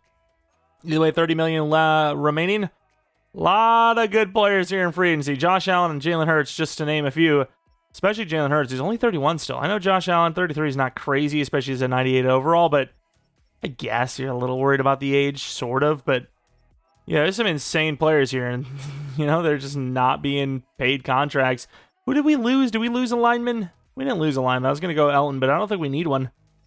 I think, once again, we have managed the team almost perfectly. All right, we're in the draft. Left out's pretty garbage. Looking for an edge, sort of, because I don't know what's going to happen with Bramble, but I could not really find one that was in our range, so I don't know if that's actually going to be a route we go. A lot of different positions that we're going to need in the future. O-line, DT, tight end even, potentially. Let's take a look at that other tight end that we just looked at was actually still there. Grubbs is there. Maurice Grubbs. 6'2", 21 years old. I'm willing to take him. I don't think he would be there. I put him on the board just in case. 12 true. Hidden dev. There you go. Njoku replacement already. Beautiful work. And we only have a first, second, and third, so there's no point in like trying to trade up or anything like that. Let's see what we got here. It could go linebacker, I suppose. Go for the day 3 lineman with our last pick. Pretty quick draft here, but I think that's going to be the route. Get a speedy linebacker in Waynes. 50 true talent. Sadly, normal dev. Thought we would be future-proofing joke there, but nope. And then we'll be taking a lineman here at 32 in the third. This will cut some time. Nice.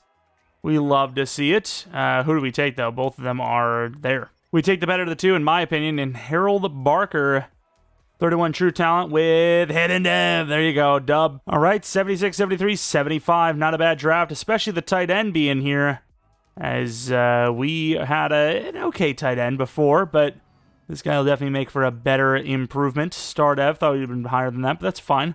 At least we have a rookie star dev guy. Middle linebacker, Daniel Waynes. That'll be a backup. We're going to be losing some of those backup linemen as is. And then the final guy, offensive lineman, Harold Barker. Actually a pretty damn good overall. Not sure where he plays, but I imagine like center, I guess. That'd be a pretty good spot for him, actually, I think. Center, dev, star, but he'll be his future starter at center here. We're now in season 6, and man, are we broke. Jerry Jeudy barely holding, I wouldn't say barely holding on, but barely holding on to that 93 overall, like season in and season out. Looks really good still, but obviously at 30 years old, not beat an X Factor.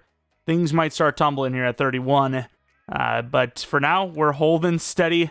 We're going to lose Bramble, though. That's the big question. I don't even know if I care, is the bigger question, because he has not really played well. But this team's good. 93 overall. We won a Super Bowl. Can we go back-to-back? We're in a pretty damn bad season. We have $55 million left, and we are going to have a choice to make. And I think, honestly, it doesn't really matter what the choice is. We're losing a lot of players here regardless. Are we losing Joke this season? Okay, if we're losing Joke, which we are, I think you pay Merritt. This is a really cheap deal, no? 6.5 per over 6 at 82 overall. That's not a bad deal at all. I think we just absolutely robbed that guy. Ward's gone. He's going to regress hard. We can choose one player of the bunch, I think. We got Atkinson. I think we should be able to afford him. We could choose one player out of the bunch, but yeah, no matter what, we're going to be replacing our center, replacing our corner, sort of. That'd be our number 3. Replacing a tackle, a guard, and then, what do you choose here? If Bramble's playing really well, I will re-sign him. And he's just not. It's, once again, probably the scheme. Edge is so much harder to replace, though. He's also cheaper, I believe, right? Yeah, he's cheaper by quite a bit. Thing is, he is, playing hardball a little bit here. I don't really like Bramble, but again, I still believe it. I still believe it's about the overall you bring, not the actual talent you bring, personally. That's the way I believe in. Of course, Bayless has been amazing, but DT's also a lot easier to replace, so I think we made the right call here. I think in real life, there's no doubt you choose Bayless first, but in-game, different story, I think. If we win, we're in, but if we lose, there's a very good chance we're out. And no, we do still make it, because the Ravens at 9-8 miss. What else? We have another 9-8 team, the Buffalo Bills, who missed. We got very lucky. Judkins, the best running back in the league. I am shocked that we made it. I really thought. Look at the start of the season we had, by the way. Didn't change the schemes at all. Really debating on the 4-3 defense change, but at the same time, you don't want every rebuild to be the exact same. Oh, Buffalo defense. Buffalo defense. Players are going to be goated. So Shedeur Sanders, though, pretty good season. Judkins has been, what has his average been? Like 4.7 for the last 3 some seasons? Yeah, 4.7 on the nose, 3 seasons so far. Lowest he's had was 4.4, which is great. Even with the Browns playbook, he did that. Judy's an X Factor. What a year. Darden was great. Winston and Grubbs, though, oof. Bad. Not good. Tackles, especially left tackle, a little bit better. D-line, how do we fare? Bramble's just been a disaster. Everyone else, amazing, especially Graham. Ward, 5 picks. Dicker, one of the best kickers we've had this rebuild so far. And then Jackson, really good punting. Kick return, punt return game. Standard stuff. Nothing crazy going on there. Yearly awards. Jordan Love wins MVP. We do not have our guy, Mr. Shedeur, on the list. But Jerry Jeudy, Offensive Player of the Year. That's pretty much... Ooh, Grubbs, Offensive Rookie of the Year, despite having a bad year. Goes to Superstar anyways. Jeudy, Wide Receiver of the Year. And, that should be a dev up for Jerry Jeudy, which would be massive. 31 years old, X Factor. Definitely not going to make it all the way through this rebuild with him. But even, another 2 seasons as the starter would be pretty cool. Pretty good. Winston maybe takes over from there, perhaps. I don't know. Contract might be coming up soon, too. How do you pay that? Not even might be. I'm actually surprised it wasn't. It must be next year then, because I think we only did a 3-year, so I'm a little surprised that he hasn't shown up yet. Colts versus Broncos. What a freaking game that was. Let's see it. We've played the Chiefs so many damn times, especially early on. This will likely, if we win, be our only, I guess in general, it's just be likely our only home playoff game this season. Win or lose. Obviously, if you lose, it'll be your only one physically. And then if you win, there's a chance still, but very low chance. As right now, it's not looking good. We are now down by 14 points. Game's not over. 3 minute, left. 3rd and 10. They convert. They're converting as if they're the ones losing, and we are going to be losing the wild card round. All right, we've got our Super Bowl already. We have lost the back-to-back. I think it is now time to put on the max juice. Chiefs Bills defense. Something has just clicked in my brain. I'm a little pissed off, and it's time. We've proven legitimately we can win a Super Bowl, even though the Packers scheme is good. We can win a Super Bowl with the Packers offense, Browns defense. Can't win back-to-back. Everything is solved. Ooh, final upgrade? Or this going to say not the bucket? Yeah, no buckets. No buckets, buddy. Look at that player, though. Ooh, Mason Graham, what a guy. Super young still, by the way. Barely even cracked this rebuild. I mean, sort of. We're getting up there. Obviously, that was our 6th season, so we're past halfway now, right? 7, 8, 9, 10. That's 4 years. 4 years left. But yeah, we said what we said. We meant what we said. Chiefs Bills D. Some of the AFC's best, if you will. As it will not even be the Chiefs in the Super Bowl, it'll be their division rivals, the Raiders of all teams. Then, of course, the Tampa Bay Buccaneers. Been seeing the Buccaneers do a lot lately. They win a Super Bowl here, but you've been seeing them do a lot lately, so a little surprised that they weren't a little more active in this rebuild so far. Jerry Jeudy, X Factor, but of course, like we said, that regression is going to start hitting. Regression. A lot of upgrades gone. Goes to X Factor, which will help him a little bit, but 85 speed, man. Whoo, that's bad. Maybe one more season as being worth starting. Judkins also X Factor, huge as he's 27 now. Should be able to hopefully keep him as our starter for the rest of this thing. What a power back, dude. What a guy. Very talented. Of course, tight end, automatic dev up, right? Yep, Grubbs, superstar dev. Sucks Sanders isn't superstar, but he's still good, obviously. And then defensively, I don't think there was a dev up. Phelps might have already been a superstar. I think Phelps already a superstar, right? He was. All right. Not bad, though. Even though it was a terrible finish to the season, not bad for some of these dev-ups, some of these outlooks. Jerry Jeudy, we talked about Trump. Hey, if we can get 2 more seasons out of him, I don't know. We might be lucky to get this final season. We'll see. Maybe it'll be an 87, 88 the next season, which is good enough, I think. But here it is, heading on to year 7. And then, of course, Bayless, negotiation last chance. No, Wait, did we try to negotiate him? No, it's just you could pull the offer. Yeah, we obviously don't have the money for that, even if we wanted to. Bayless, George, even Weatherford, Atkinson's a 5th year, not yet. Some linemen are going away, unfortunately, so, we have a couple of backups, I think. Oh, crap, we're losing the punter and the kicker. That sucks. Can't afford them anyways. But, yeah, we have a couple backup linemen, hopefully, so we don't have to pay, everybody, but might already have to start hitting some restructures. Oh, 43 mil showed up. That is massive. I don't think we're even going to, maybe the special teamers, but we're not going to touch that for our offensive linemen that we just lost or Bayless. We're just going to, if there's, a chance to get one of these guys at like a super, super steal, sure. But outside of that being the case, which that's not going to be, we're not going to do it. What is that? They really think he's an edge rusher, huh? 37 mil per year for Leo Chanel. Or we offered some crazy lowball offers. Maybe we get lucky. We're not going to. Maybe Madden if we're really lucky, but yeah, it doesn't seem like that's going to be the case, huh? And crazy enough, we actually do get low balls. Mike Hall is back. Mike Hall, 3-year 27, and Jordan Mailata, 2-year 30. Puts us, still in a pretty bad spot, technically. Madden, if we can get him, that'd be cool, but actually, no, we have Mike Hall. What am I doing? We can't do that. 3-year for Mike Hall, though. That's almost the rest of this rebuild, believe it or not. That's like, almost the entire thing. Yet, we get to keep 20 mil. That's great. That's awesome. With that, we're still going to need some linemen, and of course, our backups. We can't really afford anybody. It's going to be a pretty weak depth group. But, yeah, Barker is going to be our starter. We need a right guard and right tackle. I can still live with that. See, this can be a little more fun for me. Actually getting to draft some players. Oh, no, we don't need a right tackle. We just need a guard. One right guard, and that's it, right? I mean, we have our DTs. Even if we didn't have Mike Hall, we could just use Matthews. Right guard, and then I guess corner, because Newsom's regressing. Not bad. Not bad. All right, pick 20. Barely making the playoffs, not doing much damage with it. Ooh, Arsenu. Top 5. I think he is top 5, right? Like, he's a good top 5. You know, normally you get the normal devs. This guy could be hidden. I could definitely see hidden. You also have a guy like Greg Drayton.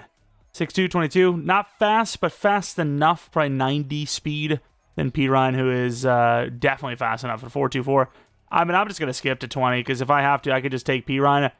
I think that's the route I want to go, because I think Jerry Jeudy's going to need a contract. And if he drops down to 87, 88, I don't think it's worth paying him, right? I just personally don't.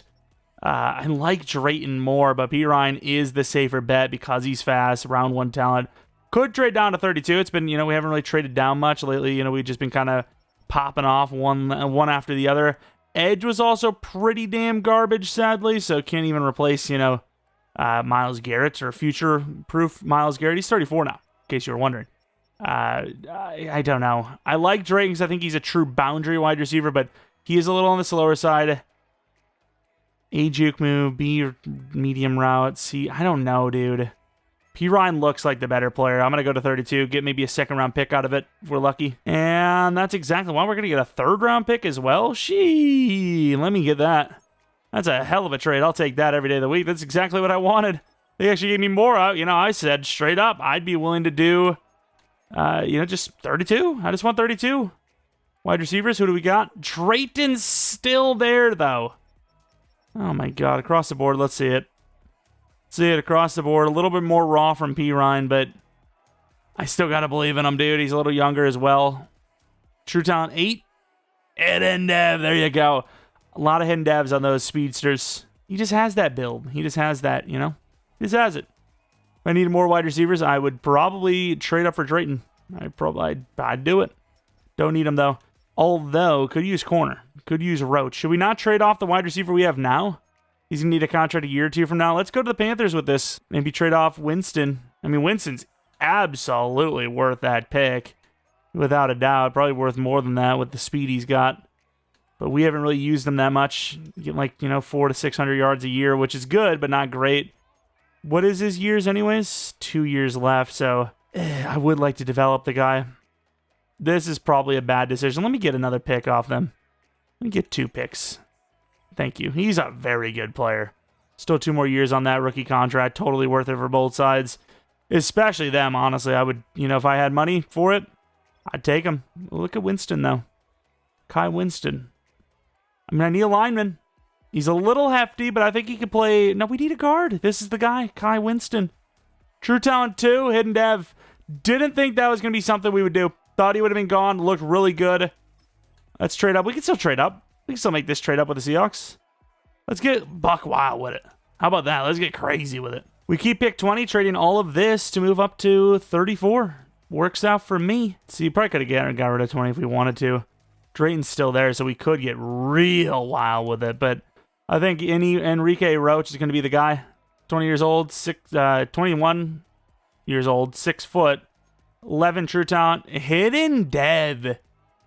This draft has been goated. Like, what a draft, dude. It's actually really good. Could go safety here with the next pick. I think our free safety needs a contract, and I don't know if any of the safeties we currently have right now have really shown a lot to be like the long-term guys. Maybe our strong safety since he's a superstar, super young, but yeah, I mean, I'd probably be willing to make a play here. Then take a linebacker with the next pick. Not that we really need one, but why not? Pro Day 4.42 is obviously going to jump out the most. B man coverage is going to jump out too. Speed's not true, but that man coverage is good enough anyways. 32 true. Another hidden dev. Especially at safety. That's wild. Wide receiver and safety, those are the ones that are so hit or miss for me. We do hit a lot, but we also miss a lot. Another offensive lineman wouldn't hurt either. Who's this tight end? Teams just don't need tight end anymore. That's why they're just passing on these pretty solid tight ends. Yeah, I don't know. I think we're going to go with this linebacker, Bryce McCullum. 6'2", 21 years old. I mean, he's fast enough, right? I'm going to go for him. He's going to be normal, I know it. 22 true. No, another hidden. Wow. That one I was actually pretty damn surprised by, but I was like, good true talent. Why not?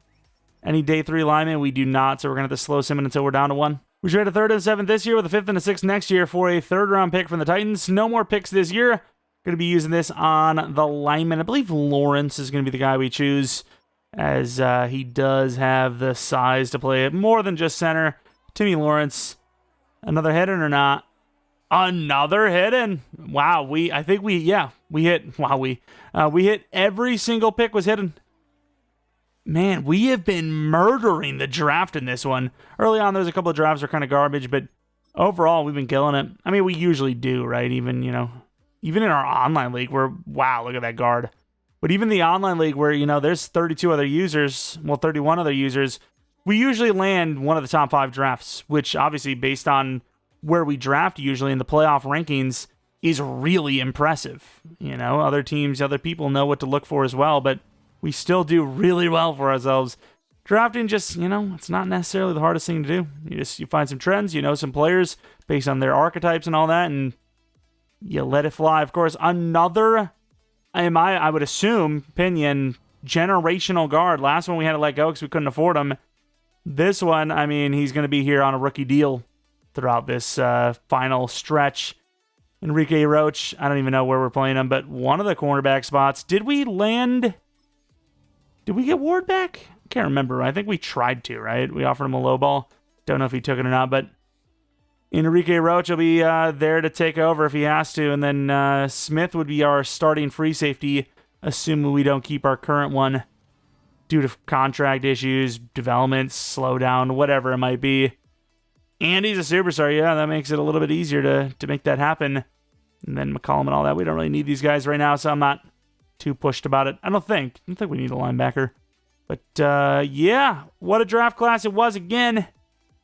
We managed the offseason pretty well. Let's take a look at the lineup, though. Did we need any of the players necessarily? So, obviously, we'll move our right tackle in there, move the new superstar at guard. So, O-line is set. And then, obviously, the wide receiver will be 3 spot.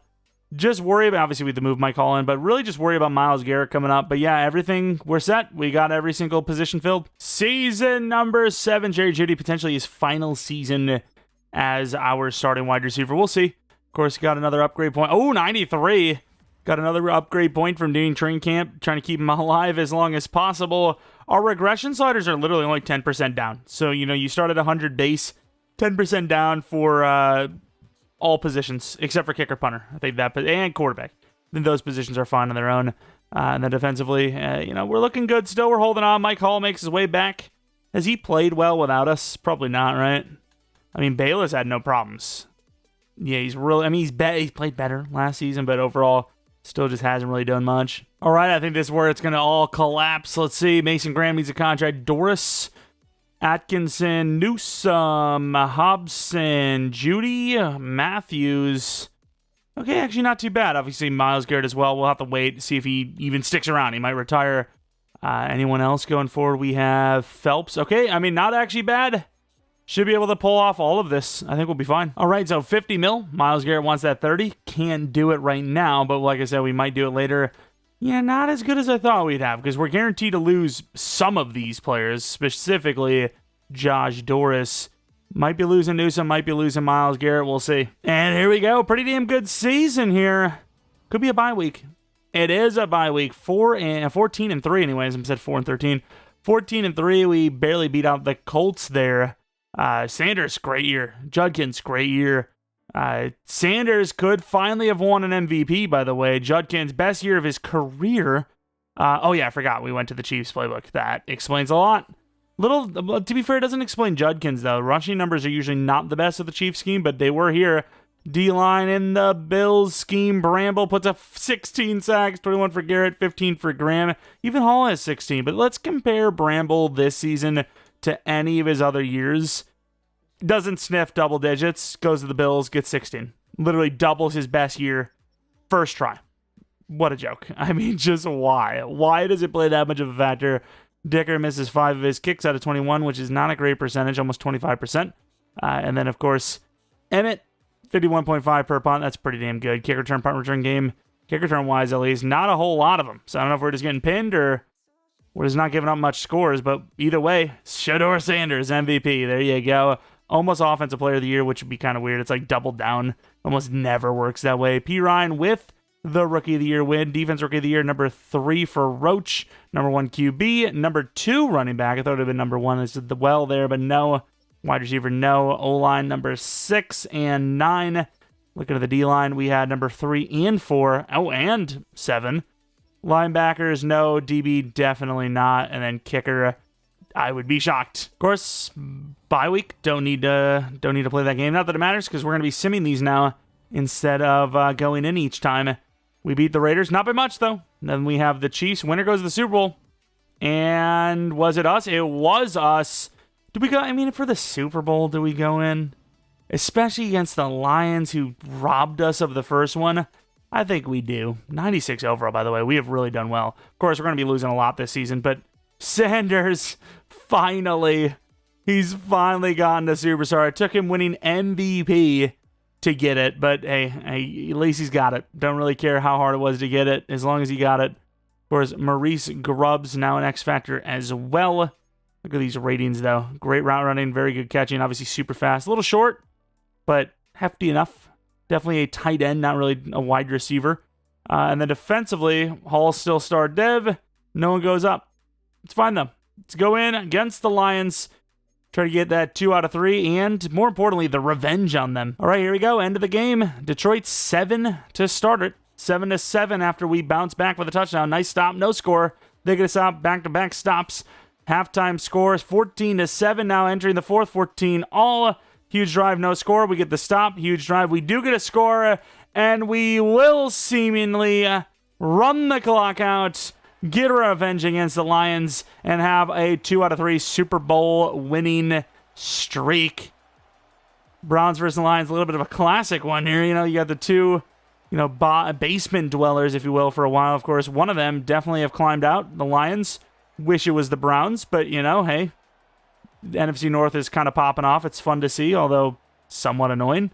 Just don't win a Super Bowl. That's all I ask. Let us Packers fans keep holding on to the quote-unquote past and keep bringing up the annoying, oh, look at our Super Bowls, oh, look at our championships. But, yeah, it's a real battle of mid in that NFC North. So a part of me is like, okay, somebody win in the NFC North because we're a joke, but at the same time, don't, because I want the Packers to still be that team. Course, coming off topic here. Shedeur Sanders, 3 touchdowns, 1 pick, great completion percentage, 300 yards just about. He was slinging. They needed him to win it, apparently, and he did it. Hutchinson, 4 sacks, though. Oh, my God. They were able to keep him, which, I mean, is it a coincidence that they've been going to Super Bowls and even winning them? I don't know. See him in free agency decently bit. I mean, 35, 40% of the time? So, they found a way to do it. Obviously, Gibbs was gone, but they found a way to make it happen. Mason Graham, of course, we paid another 3-year, by the way. I probably should have just done a 4-year, but a 3-year, 39 per. A lot of money. Usually we don't get to keep both of the DTs, or any of the DTs, really, let alone both. But this time we did. We did a pretty good job of, so far at least, keeping the team intact. Of course, we're about to make things change here, not by choice. Please tell me Miles didn't retire. That's all I ask. And he didn't, I don't believe. I mean, I don't see him here, so I imagine... Which means, assuming the money is not gone in a moment here, we should be able to re-sign him, which obviously, Miles is one of those guys you just can't lose. We're going to have to lose everyone else, though. So Doris definitely gone. Phelps will try to just re-sign. I don't know if we can afford it. Can we try to keep Newsome and Myles Garrett? I don't know. I'm going to risk a 2-year on Myles just because that's a pretty good offer. He's not going to regress that hard. It's just, will he play that long? And then Newsome, I don't think we're going to be able to pull it off. You know what? I think we can. I think we can pull it off. 11.3 mil. It's going to be a close one. I can't believe Jerry Jeudy's still decent, by the way, but we just can't afford everybody. We just can't afford everybody, and he is the most expensive of those options that we had left that we could have maybe kept. So unfortunately, Jerry Jeudy's gone, and once again, unless like 30, 40 mil shows up here, we are unlikely to be able to make even low ball offers, which To be fair, 25 did. If nobody offers Judy, maybe we can do something, but I think somebody will. Yeah, there's at least a team. Can we try, though? 2-year 30? And we're going to try. And he doesn't rejoin us. There's no way, dude. Like, we would have told him straight up, hey, we didn't have the money. We don't have the money. But maybe something opens up. You check out the offers. You know, maybe if you like it more than coming back to us, we offer them the same money. There's no way. Zero chance. Unrealistic. I know it's a nuance that the game maybe can't calculate. I don't know if I really believe that for a second, though. Like, you tell me there's no way EA can be like looking at where the player played the previous 5-10 years and see that he played a bunch of years for us, just won 2 Super Bowls, and he just went to a different team for the same price. I don't know, man. I don't know if I buy it, but either way, let's take a quick look at what the team looks like anyways. I mean, wide receiver 2 he's an 86 overall, so it's not the worst. It's not the worst case. Need a right tackle. Still have Mailata. Thankfully, didn't retire. That's great. Could put Lawrence there. He's 6'4". And then, of course, look at the defensive side of the ball. We're holding on tight. As tight as you can possibly do it. Of course, give Roach one more season to develop. Would have won Rookie of the Year. That would have been amazing. I mean, we've just done a great job. Again, finally, the Super Bowls are coming along with the effort of keeping the team together. But yeah, we've just been killing it. Let's try to kill it again. Future-proof again. All right, pick 32. We scouted corners because that's one of our biggest positional needs. We got a wide receiver as well. Cameron Brennan looks really good. Could actually be an option for us as well. And wide receiver's not that big of a need, though. But you know what is? Edge. Myles Garrett could be gone as soon as next year. This guy looks pretty good. 2 to 3, 1 to 2, true talent. If Brennan's there at 32, I'm going to take him and then trade up for the edge. If not, I'm just going to straight up take the edge. That is the game plan. Brennan goes 28 to the Raiders, so that is all set in stone for us, right? We don't have any other corners there, I don't think. We have a top 5. Oh, man. I know he's got no man coverage, but that zone might be enough. Let's take a look at our corners. I think we're fine, though, right? Yeah, I'm not even going to look at them. We already know we have a third corner that we can move up. This pick is going to be the edge rusher. Hopefully he's headed... Oh, whoa. Hey there. 1 second there. Gordon Cummins. Not the fastest guy in the world. 4.58. He's faster than I thought, though. He looks really good, but, man, the other guy... I think the other guy is going to be the guy. I think. Yeah, screw it. We're going to do it. 28 true. Fair enough. Normal. Yep. I mean, sooner or later it's going to end, and edge rusher is one of those positions that it just makes the most sense to end on. Somehow this free safety's still here. He's pretty fast. Could play corner if we needed him to. I need an offensive lineman, I believe. I guess technically we don't. I might take that safety and put him at corner. Yeah, I mean, technically we don't need a lineman right now, so Javier Keys is going to be the pick. 17 true. Hidden dev, 91 speed. He'll be a cornerback. All right, we trade a third this, 5th and a 6th next, and a 7th a year after for 86 from the Jaguars. Let's see it. What do we got? We are going to be looking at the guard Alex Morse, potentially a tackle for the future. Maybe even this season, who knows? But one of the tackle spots at some point, 56 true, hidden dev, all the strength in the world. Great pick. We're going to take a 4th off the Vikings next year and a 7th this year. I think I'm going to use that 7th with the other 7th we have for a couple of special teamers. Hopefully there's somebody decent there. Haven't scouted them just yet. Well, kicker's pretty easy to find. B accuracy, elite kick power. This should be a decent player. True talent 8, hidden dev 99 kick power. I mean, they don't even try. They don't even try to hide it. Maybe hide him in under good. You know, good kick power guy. He's 93 kick power. Superstar? I mean, that's a decent way to do it, I think. And then punter, not as lucky, but a C accuracy, good kick power guy for the 7th round is worth it, I think. As hopefully it doesn't freeze it up, because a lot of times it does when you get Mr. Irrelevant. And no, we don't. Sweet. Draft recap. Let's see how we did for ourselves. 74 for the right end, even though he's normal. Keys, 75, 73, 76, 69. Josh Rush, future replacement potentially for Myles Garrett. Obviously, you have to take a look at Cummins. Let's take a look at that outside linebacker afterwards. But Keys, could we put him at corner for now? Maybe that changes in the future. But since we're going to do that, might as well take a look at the dev while we're there, which it is a star dev player. Not our best draft class, but that's what happens when you draft edge. Alex Morse, that's a future tackle of some sort. So For now, left tackle, because we're definitely going to need a new left tackle next season, so might as well put him there for now. And there you go, star dev. Kicker we already know is 99 kick power, so don't really need to see much more than that. Do want to see Brennan. Do want to see the edge rusher. Let's see it. Brennan, pick 28, 75 overall, 92 speed, hidden development traits. Looks very good. Giving me Jordy Nelson vibes. That one season he played with the Raiders. Let's take a look at the dev. Dev of star. Okay, so it didn't really win or lose in that situation. But here we go with that edge rusher. I think we made a mistake, right? I think we made a mistake. 74 overall, 83 speed. Yeah, I mean, it's just as far as dev chance goes, the actual outside linebacker edge rushers, they're the ones with dev. And thankfully it is only star, but still better than our guy. Especially since we're going to be sitting our guy. Makes even more of a need for high dev early on, because, you're not getting the starting XP, XP, I suppose. You're not getting the chance at Rookie of the Year, stuff like that. Here we are for season number 8. Win some Super Bowls, which is nice. Team looks a little different, but for now, we're holding on again, especially with Myles Garrett, who is now, I think, 35. Lovely to see him still here. Hopefully he just plays another 3 seasons. I doubt it, but we can get another season or 2 out of him. That'd be great. Obviously, we have Rush now, but, he's probably just not going to develop. He's normal dev after all. Team still looks great, though. We might lose some names like Newsome in the future, one of these linebackers, potentially. Left tackle Mailata, but other than that, we're still very high overall. Oh, re-signings, and we got 13 mil left. Wilkins is gone. Phillips is gone. Newsome is gone. Thankfully, that's about where the bleeding stops. In the future, though, we do have Grubb. So, yeah, we're going to lose a little bit more. But, again, it's not someone massive. And then, obviously, if Myles Garrett retires, we probably could get Phelps. Ooh, we're in the playoffs, but only 10-7. We're lucky that the Ravens have really just struggled, which I'm surprised. I don't know if Lamar is retired or not, but the guy's been losing. I don't know what it is, but the guy and that team, they've just been losing. We're the only team in the division that's really been making the playoffs consistently.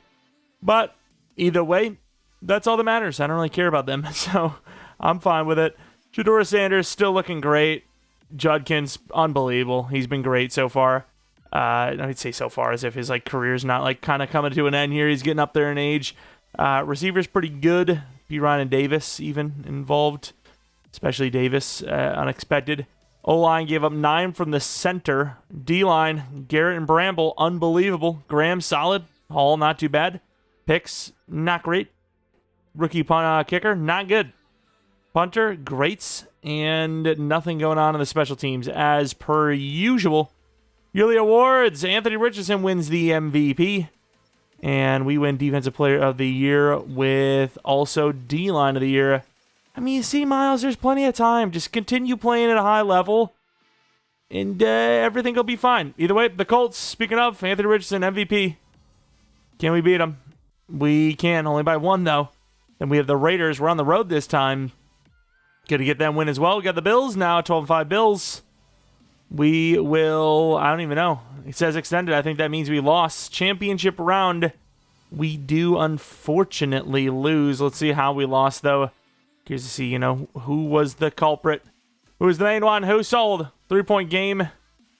Sanders was okay. Good completion percentage, just not many attempts. Judkins was amazing. I can't believe this team lost.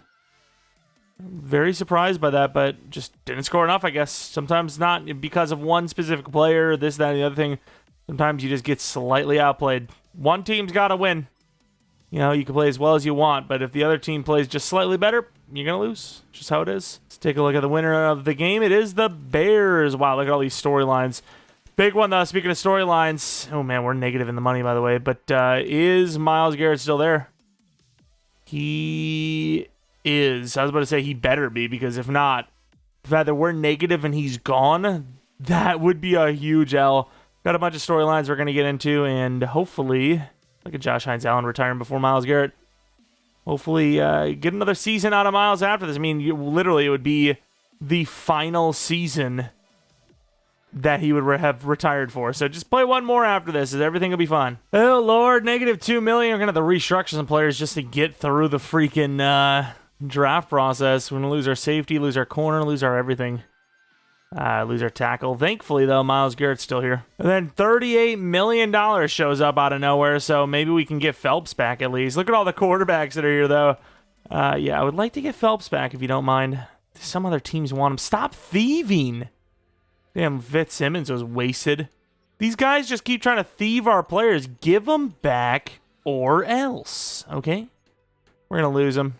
We're going to lose him. Nah, we don't lose him. Phelps is back. 26.6. Got to keep that money for backups and whatnot, but we will draft anything else we need. All right, another draft. What position we need? I think we might physically need a lineman. Scott, it's more wide receivers because, you know, we're kind of needing a third, and more importantly, we might need to replace our wide receiver too because we might not be able to afford him, or even Darden. I think Darden's fine, though. But, yeah, we got some corners as well, so we're going to slow sim it. I don't know. I don't really need anybody, though. Like, let's take one more look. I don't really know if we need anybody, technically. Future-proof, obviously, but right now, no, we're chilling. Our O-line is set. Receivers right now are set. Defensively, linebacker maybe, but it's all set. I'm going to go to 30. If there's a corner there, that might be what we take. But as far as, like, absolutely needing something, no, we don't really need anything right now. And we do actually see two of the corners still there, believe it or not. Alexander and Lippett. I mean, we don't really need corner, though. I mean, I guess Alexander. Nah, I don't need these players, though. Either I take Arthur Wilson or I trade down. Arthur Wilson does look decent. Screw it. We'll get Arthur Wilson. We'll probably play him at number 2. Hidden Dev, nice. Play him at number 2. Put the other guy at 3. Get this guy Rookie of the Year, potentially, and be super set up if we can't afford wide receivers. And then, honestly, you know, tight end. There's some tight end options. I think I'm going to go with Zay Massey and then trade up for a offensive lineman when we're down to just one. Tight end's going to be a problem. Hidden Dev, you know, if we can't afford the tight end, we got another literal almost 1-to-1 similar tight end to the guy that we're going to be potentially losing. Day 3 lineman, so we're just going to go right to 30, and yeah, we're moving along. We're zooming along. We got all the, you know, players that we're kind of looking at. Might trade up to 31, grab another lineman perhaps, as we have 2 day 3ers. I think the better of the two is Spruce. Leo Spruce, 72 true. Hidden Dev. We've been really lucky, though, just not really running into the normals. Going to go with the Bills, trade up, and probably finish our draft with that. All right, we made a trade. It's a little crazy. 3rd this, 4th next, and a bunch of stuff from us to get there, but hey, it works out. Pick 31. 14 might be a running back. Next round, we're going to take the other lineman, Bernal. Diego Bernal, 33 true. Another norm or hidden. 90 strength, mind you. But yeah, voiding hidden our normal devs nicely. Pick 14 in the 4th round is going to lead to some sort of, well, maybe we do go Bernard, but probably running back. I do like Milner. Milner, fast. Yeah, this guy's going to be the guy. Back at running back for a while. 24 true, hidden dev. Yeah, I mean, he looked great, so it's pretty obvious in that case. Not a bad draft. That pick right there, really love that one, actually. Super sleeper. Super sleeper. Let's see what our draft recap looks like. Arthur Wilson. I think he's going to be wide receiver, too. I know it's kind of weird to, like, sort of Oh, his injury and toughness sucks. Thankfully, you have injuries off. But I know it's kind of weird to restart this late, but, you know, superstar dev on top of it. Maybe we do just keep him at 3. I mean, you get all 3. Yeah, we'll put him at 2. All 3 are going to get stats anyways. Massey, Zay Massey, backup for right now, but likely will be the starter next season when we just can't afford the tight end. Dev, start. I thought we were going to get better than that, but that's fine. It looks good. And then the rest are linemen. I don't care too much. Well, I guess Milner, running back. I mean, run-of-the-mill 80s for everything pretty much. Yeah, 80s for truck and stiff arm. Basically 80s for his juke. Very high 70s at least. We are now in season number 9. Is this Shedeur Sanders' first year as a 99 overall? I'm about to say as a 30-year-old. Yeah, that obviously. But I think so. I think he's first time being a 99 overall, which is pretty clutch. Rest of the team, though, you know, we've got some talent. Look at all these running backs and such. I mean, everything's looking cool. Looking at this guy, white running back. Who would have thought he would have been slow and powerful? That's usually how it goes. Slow and got a little bit of trucking. That's about it. Tackle's looking a little iffy, but interior looks great. Defensively, edge, please, Miles. One more year after this. Just do one more year. You know you want to. You know you want to. Either way, let's go for it. Year number 9. Can we get back to the Super Bowl? We won 2 so far. We've been to 3. Not bad for a 10-year span, but can we do more? Oh my, still no money to work with. Definitely losing the tight end, even though he's great. We have a backup tight end that's also good. Maybe not as good, but also good. Mike Hall probably could do another season. Barker, maybe. And then the rest are kind of backups. Oh, Myles Garrett again. Man, it's going to be cutting it close, but we'll see. I mean, it's the final season after this anyway, so doesn't need to be the perfect team, but, I think we've done an okay job. And we get the bye week at 14-3. What a season. Number 3 quarterback, number 3 running back. Looking at the wins. I mean, just a bunch of wins in a row. Clutching up on the season. Take a look at the team. Season number 9. Look at Shedeur. Could be another MVP. It's got to be another year for MVP. Judkins killed it again. Receiver, especially the rookie, looking good. Offensive Rookie of the Year could be in hand. Bunch of linemen. Not bad, actually. Not bad. I've seen worse. D-line, Bramble and Garrett, the only double-digiters. Mason Graham maybe falling off. Hall never fell on. Picks, okay. Kicking, clutch, 12 for 12. McGrath, not the best. Punting, though. And we do get a kick return, or a punt return touchdown, which is kind of rare. Shedeur, second MVP of his career. And we also get Rookie of the Year, which is fantastic. Best QB, best running back. Wide receivers at number 5. O-line at number 3 and 7. D-line at number 7 and 9. Linebacker at number 8. DB, no. Kicker, number 1. Got Kicker of the Year. All right. Advantage, no wildcard game needing to be played. No money had either. The Ravens, first time they've been in the playoffs in a while. And they will not beat us. We are taking on the Broncos. Could be another shot to the Super Bowl. And it will be. Taking on, the Seattle Seahawks. Let's see if we can win another one. It'll be year number 3, our 3rd Super Bowl. We've already seen it, so it doesn't matter. We don't need to see it. Almost 99 overall, by the way. That is so rare. What did we do? Did we win? We win. There you go. Super Bowl number 3. Almost a 99 overall. The fact that we went down 1 tells me Myles Garrett might have retired. Please tell me he didn't. Myles Garrett, are you still here? Oh my God, so many retired. No, he's gone. Of course, he was the last one, too. Oh, that sucks. I mean, it's the final season. Bush is just going to be the starter, I think. Damn, that sucks. How much money do we even have, though? 10 mil. So it wouldn't even have mattered. Even if he didn't retire, we can't afford him. Grubb's gone. Of course, Barker's gone. Hall's gone. Our chances of a Super Bowl almost gone. All right, we're in the draft, pick 32, and somehow one of the pass rushers is still there. Ryan Husson, not that fast, but definitely technically a defensive end. 6'6", 269. I'm going to just take a chance. Hope he's hitting. 8 true talent, and somehow hidden dev. I mean, not somehow. It's obviously possible anytime, but 79 speed, 84 excel, 90 strength. That is probably, not that it really matters, it's the final season anyways, the most shocking draft pick we've had this entire rebuild, in my personal opinion. Next round, I think we're going to go DT. Those are the 2 positions we absolutely need. O-line, sure, it would be helpful, but physical needs, DT, D-end. I mean, I guess D-end, not necessarily, but DT for sure. We're down to just 2. Thomas and, Martin. I thought he had finesse. Maybe I misread it. But there was an A, maybe it was a power move. Thomas, definitely the guy then, for sure. 70 true talent. Also hidden dev. All right. That works for me. 32 in the 3rd. See if there's any, I think there was a day 3 lineman. A couple of day 3ers. And I might have been wrong, but there's still one there anyways. Tony Lewis. Like how the board just falls for us sometimes. Another hidden dev. Yeah, I mean, obviously, we've grown accustomed to the drafts. You can kind of pick up on trends and whatnot. But still, it's still pretty impressive how many hiddens we land. Like, obviously, I can only experience I guess I could watch other, rebuilds and stuff. I don't really pay attention too much. I barely have time to freaking do these rebuilds. These are long rebuilds. There's no way I have time to also watch them, So, do people land this many hiddens? Like, it should be pretty easy, no? Like, I feel like it's easy. Maybe, I would imagine you guys are killing in the drafts as well, right? But like one of the comments was like, wow, you do really well in the draft. I'm like, really? It seems pretty standard, no?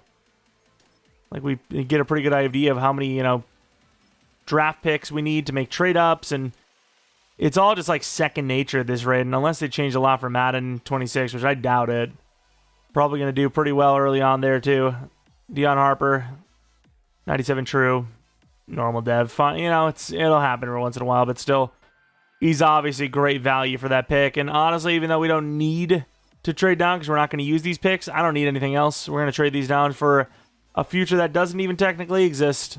They give us a third-round pick for that, though. That's actually kind of insane. Even with the Bears, doing pretty well usually, still pretty good evaluation. Draft recap.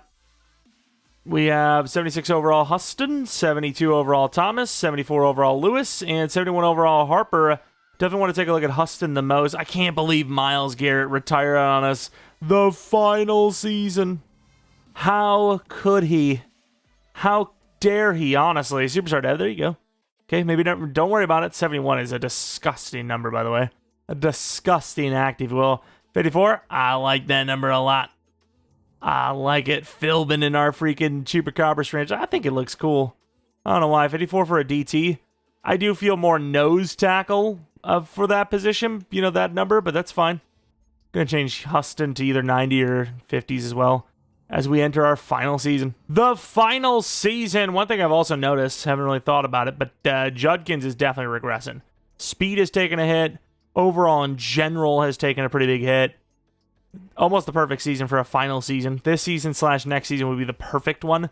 In 94 overall, we've been able to manage a very high overall for a long time. Most teams are not even close to that, so very, you can see the Buccaneers are 87. Very impressive stuff. We usually do a pretty good job, and no exceptions here today. Oh, Lord. Final season, you got a lot of money. You definitely pay Winston, because the contract is like... Oh, no, that's a guard. I forgot that's not wide receiver Winston. That's guard Winston. Bramble, I think you have to pay. Mason Graham, you have to pay. This is really tough, dude. There's some really good players in here. I mean, I suppose it doesn't necessarily matter since... we're not playing another season after this, but yeah, I'm going to try to sign who I can, who I think makes the most sense. Sign these guys as if there is another season. Playoffs, see if we finish out strong. We did not have a great start. We do finish out strong enough to win the division, 11-6. Sanders, number 1 in the league for yards, number 1 touchdowns as well, so he might be another MVP winner. Judkins, one of his worst seasons yet. It was still a good one. Receivers, very good, except for Wilson. Tackle, horrible. 17 sacks allowed is crazy bad. Bramble, 21 sacks. Everyone else was garbage, including Mason Graham. Picks were, dwindling, and then Colvin goes from perfect season to super far from perfect, all the way down to 62 or 65% complete or kicking percentage. McGrath, 52.3 yards per punt, and no touchdowns on the special teams. We had like 1 touchdown in 10 years. Does win another MVP, which is impressive. That's his 3rd now, I believe. Bramble wins Defensive Player of the Year. Huston, Rookie of the Year. Sanders, Best QB. We got Best Wide Receiver with Pirine. We got Best D-Line with Bramble. And that is it. What a good couple of upgrades, potentially, and a couple of award wins in general. As we're in the playoffs for the final season here. Don't go out lackluster, at least championship round, right? Ooh, need some water. Voice dying on me. So much yap. Beat the Jaguars as well. If we beat the Chargers here, we got to go into the Super Bowl and actually watch it, which is irrelevant as we, I believe, because of the extension, have confirmed to lose. It is Chargers-Eagles in the Super Bowl for the winner. We also have, no money, by the way. We didn't even sign everybody. We tried to. We couldn't. Winner of this one is the Eagles, 31-28. Did Shedeur Sanders finally get to X Factor, by the way? He did. 99 overall X Factor. He's 32 now, but he got there. 99 in everything but break sack and throw power. Obviously speed, but unbelievable. Or whatever, is he already X Factor? Was he X Factor last season? I can't remember, dude. He should have been X Factor, and he wasn't, so I just assumed. Darden, 31 years old now. Probably should have looked at him sooner, but obviously a really good-looking player. Judkins, we already seen him, and now he's even more regressed, so there's no point in taking a look. Looking at Wilson, 88 overall superstar. Looks good. Short route, just a little iffy. And then, of course, Biron, the wide receiver 3, he's actually an X Factor now. 94 overall X Factor, all signed up and all that. Good stuff for him. Tight end should be at least a superstar. He is a superstar. Zay Massey. Let the other tight end go, and we've already got another one being built up right before our very eyes. Offensive line, it's okay. You know, they were rotating in and out because just can't afford linemen. Safeties, I guess we'll look at Hobson and Phelps. Probably not even a point in looking at all these guys because we lost a lot of the guys on the way as well and didn't look at their rating. So it's kind of like, sure, you're looking at this roster right now, but what does it matter? Didn't he win the Super Bowl with them anyways? Bunch of different names in and out of the lineup, but whatever. We'll take a look at these guys anyways. Anyone else that we care about? Evans been on the team for literally ages, so 30-year-old, 94 overall Evans. Great coverage, solid block shed, unbelievable speed and other smartness ratings. Very good player, obviously. Linebackers, meh. Don't really care. Bramble and Graham, I do, though. Especially Bramble. We haven't really paid attention to him too much. But 99 power, finesse, block shed, 98 play rec and tackle, 99 awareness, 99 pursuit, and hip power. Let the record be shown. We will still look at some awards and stats and that kind of stuff, too. Don't worry about it. And then Mason Graham, the other guy I want to pay attention to. 31 years old. Look at him go. We did bump that strength, I think, 87, if I'm not mistaken, unless it was 78 and he just got it on his own, but still got like at least a +5 to strength, which is pretty cool. But yeah, let's take a look at some things before we call it a 10-year rebuild of the Cleveland Browns. Of course, started this thing all the way back in 2024 with the Ravens winning over the Bears by 7 in the Super Bowl. The Chiefs winning over the Bears by 4 in the Super Bowl. The Lions are winning over us by 11 in the Super Bowl. The Chiefs beating the Vikings by 6. Us beating the Eagles by 7. Sort of undeserved. The Buccaneers beating the Raiders by 3. Us getting our revenge against the Lions and winning the Super Bowl by 7. The Bears getting their revenge on the AFC in general, finally winning the Super Bowl there. The Browns beating the Seahawks 43-21. What a dub. And then, of course, the Eagles getting another Super Bowl win, 31-28. So 3 Super Bowl wins in 10 years with the Browns, which won, 4 Super Bowls themselves, is basically like doing the Patriots dynasty twice over. That's basically what it is, because the Browns are the Browns. Let's take a look at some legacy stuff, I guess. We are with Stefanski, number 4. I'm curious to see where Sanders is. Shedeur all the way at 9, 27,000 with 4 championships, 3 Super Bowls, and 9 yearly awards. Mahomes ended up winning 5 in this one. Do want to take a look at some career stats, especially some career awards for Shedeur. But Shedeur, almost 400 touchdowns, just under 100 picks, 41,000 yards, passer rating 112, unbelievable. Judkins, 13,000 yards, should at least be able to put up another 2 to 3 if he's lucky. 112 touchdowns and a crazy 5 yards per carry average on his career. 535 broken tackles on top of 1,400 yards after contact. Darden, 10,000 yards. B-Ryan, 4,200 yards. Judkins, another 23 through the air. Wilson, 2,000. Massey, 1,000. Would love to see Jerry Jeudy. Might try to look for him because he might still be around. Pass rush, though, Mason Graham, 109.5. Bramble, 101. I mean, look at Mason Graham. Just keep competing with an edge rusher. Insane. Picks are kind of low. And then, of course, the last thing we did want to see, Shedeur Sanders. I guess you can look at some, like, maybe team records, maybe world, not world records, but league records. Let's take a look at Sanders' awards. We did have 3 MVPs from him. Here is how he, fared early on. Obviously, that Browns playbook. Oof. Not bad afterwards, especially in 2026, 2030, 2032, and 2033.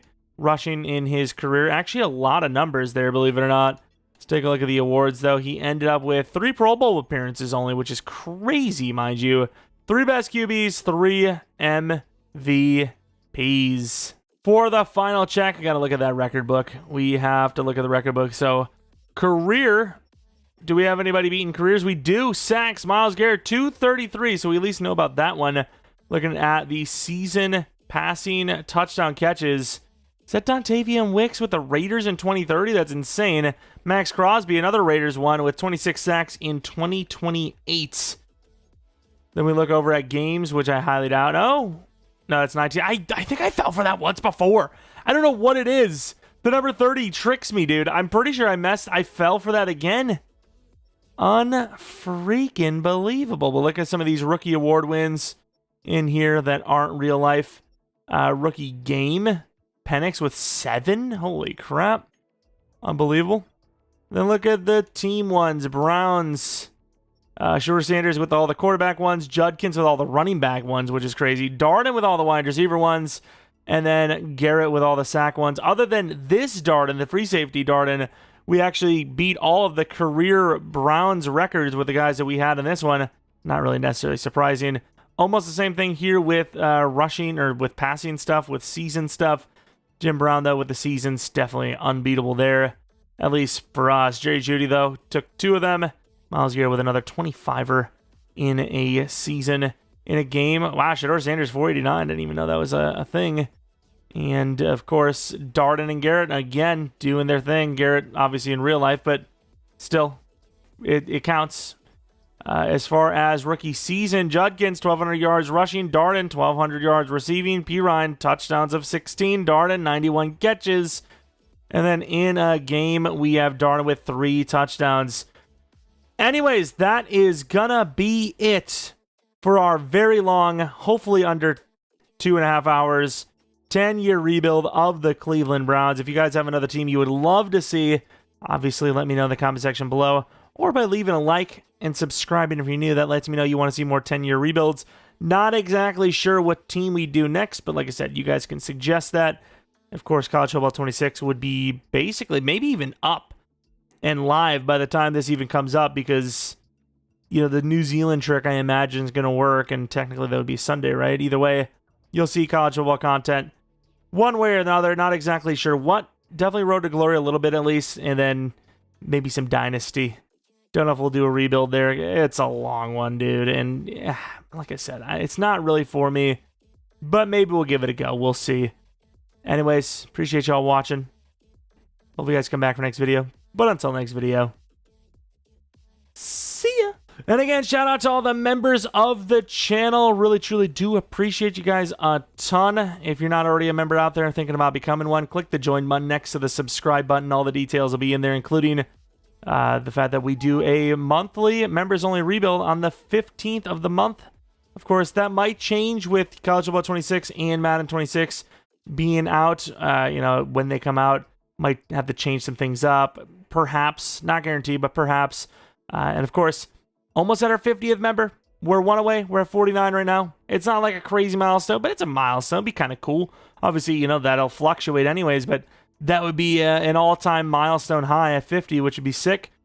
Regardless, remember, I appreciate y'all watching, and see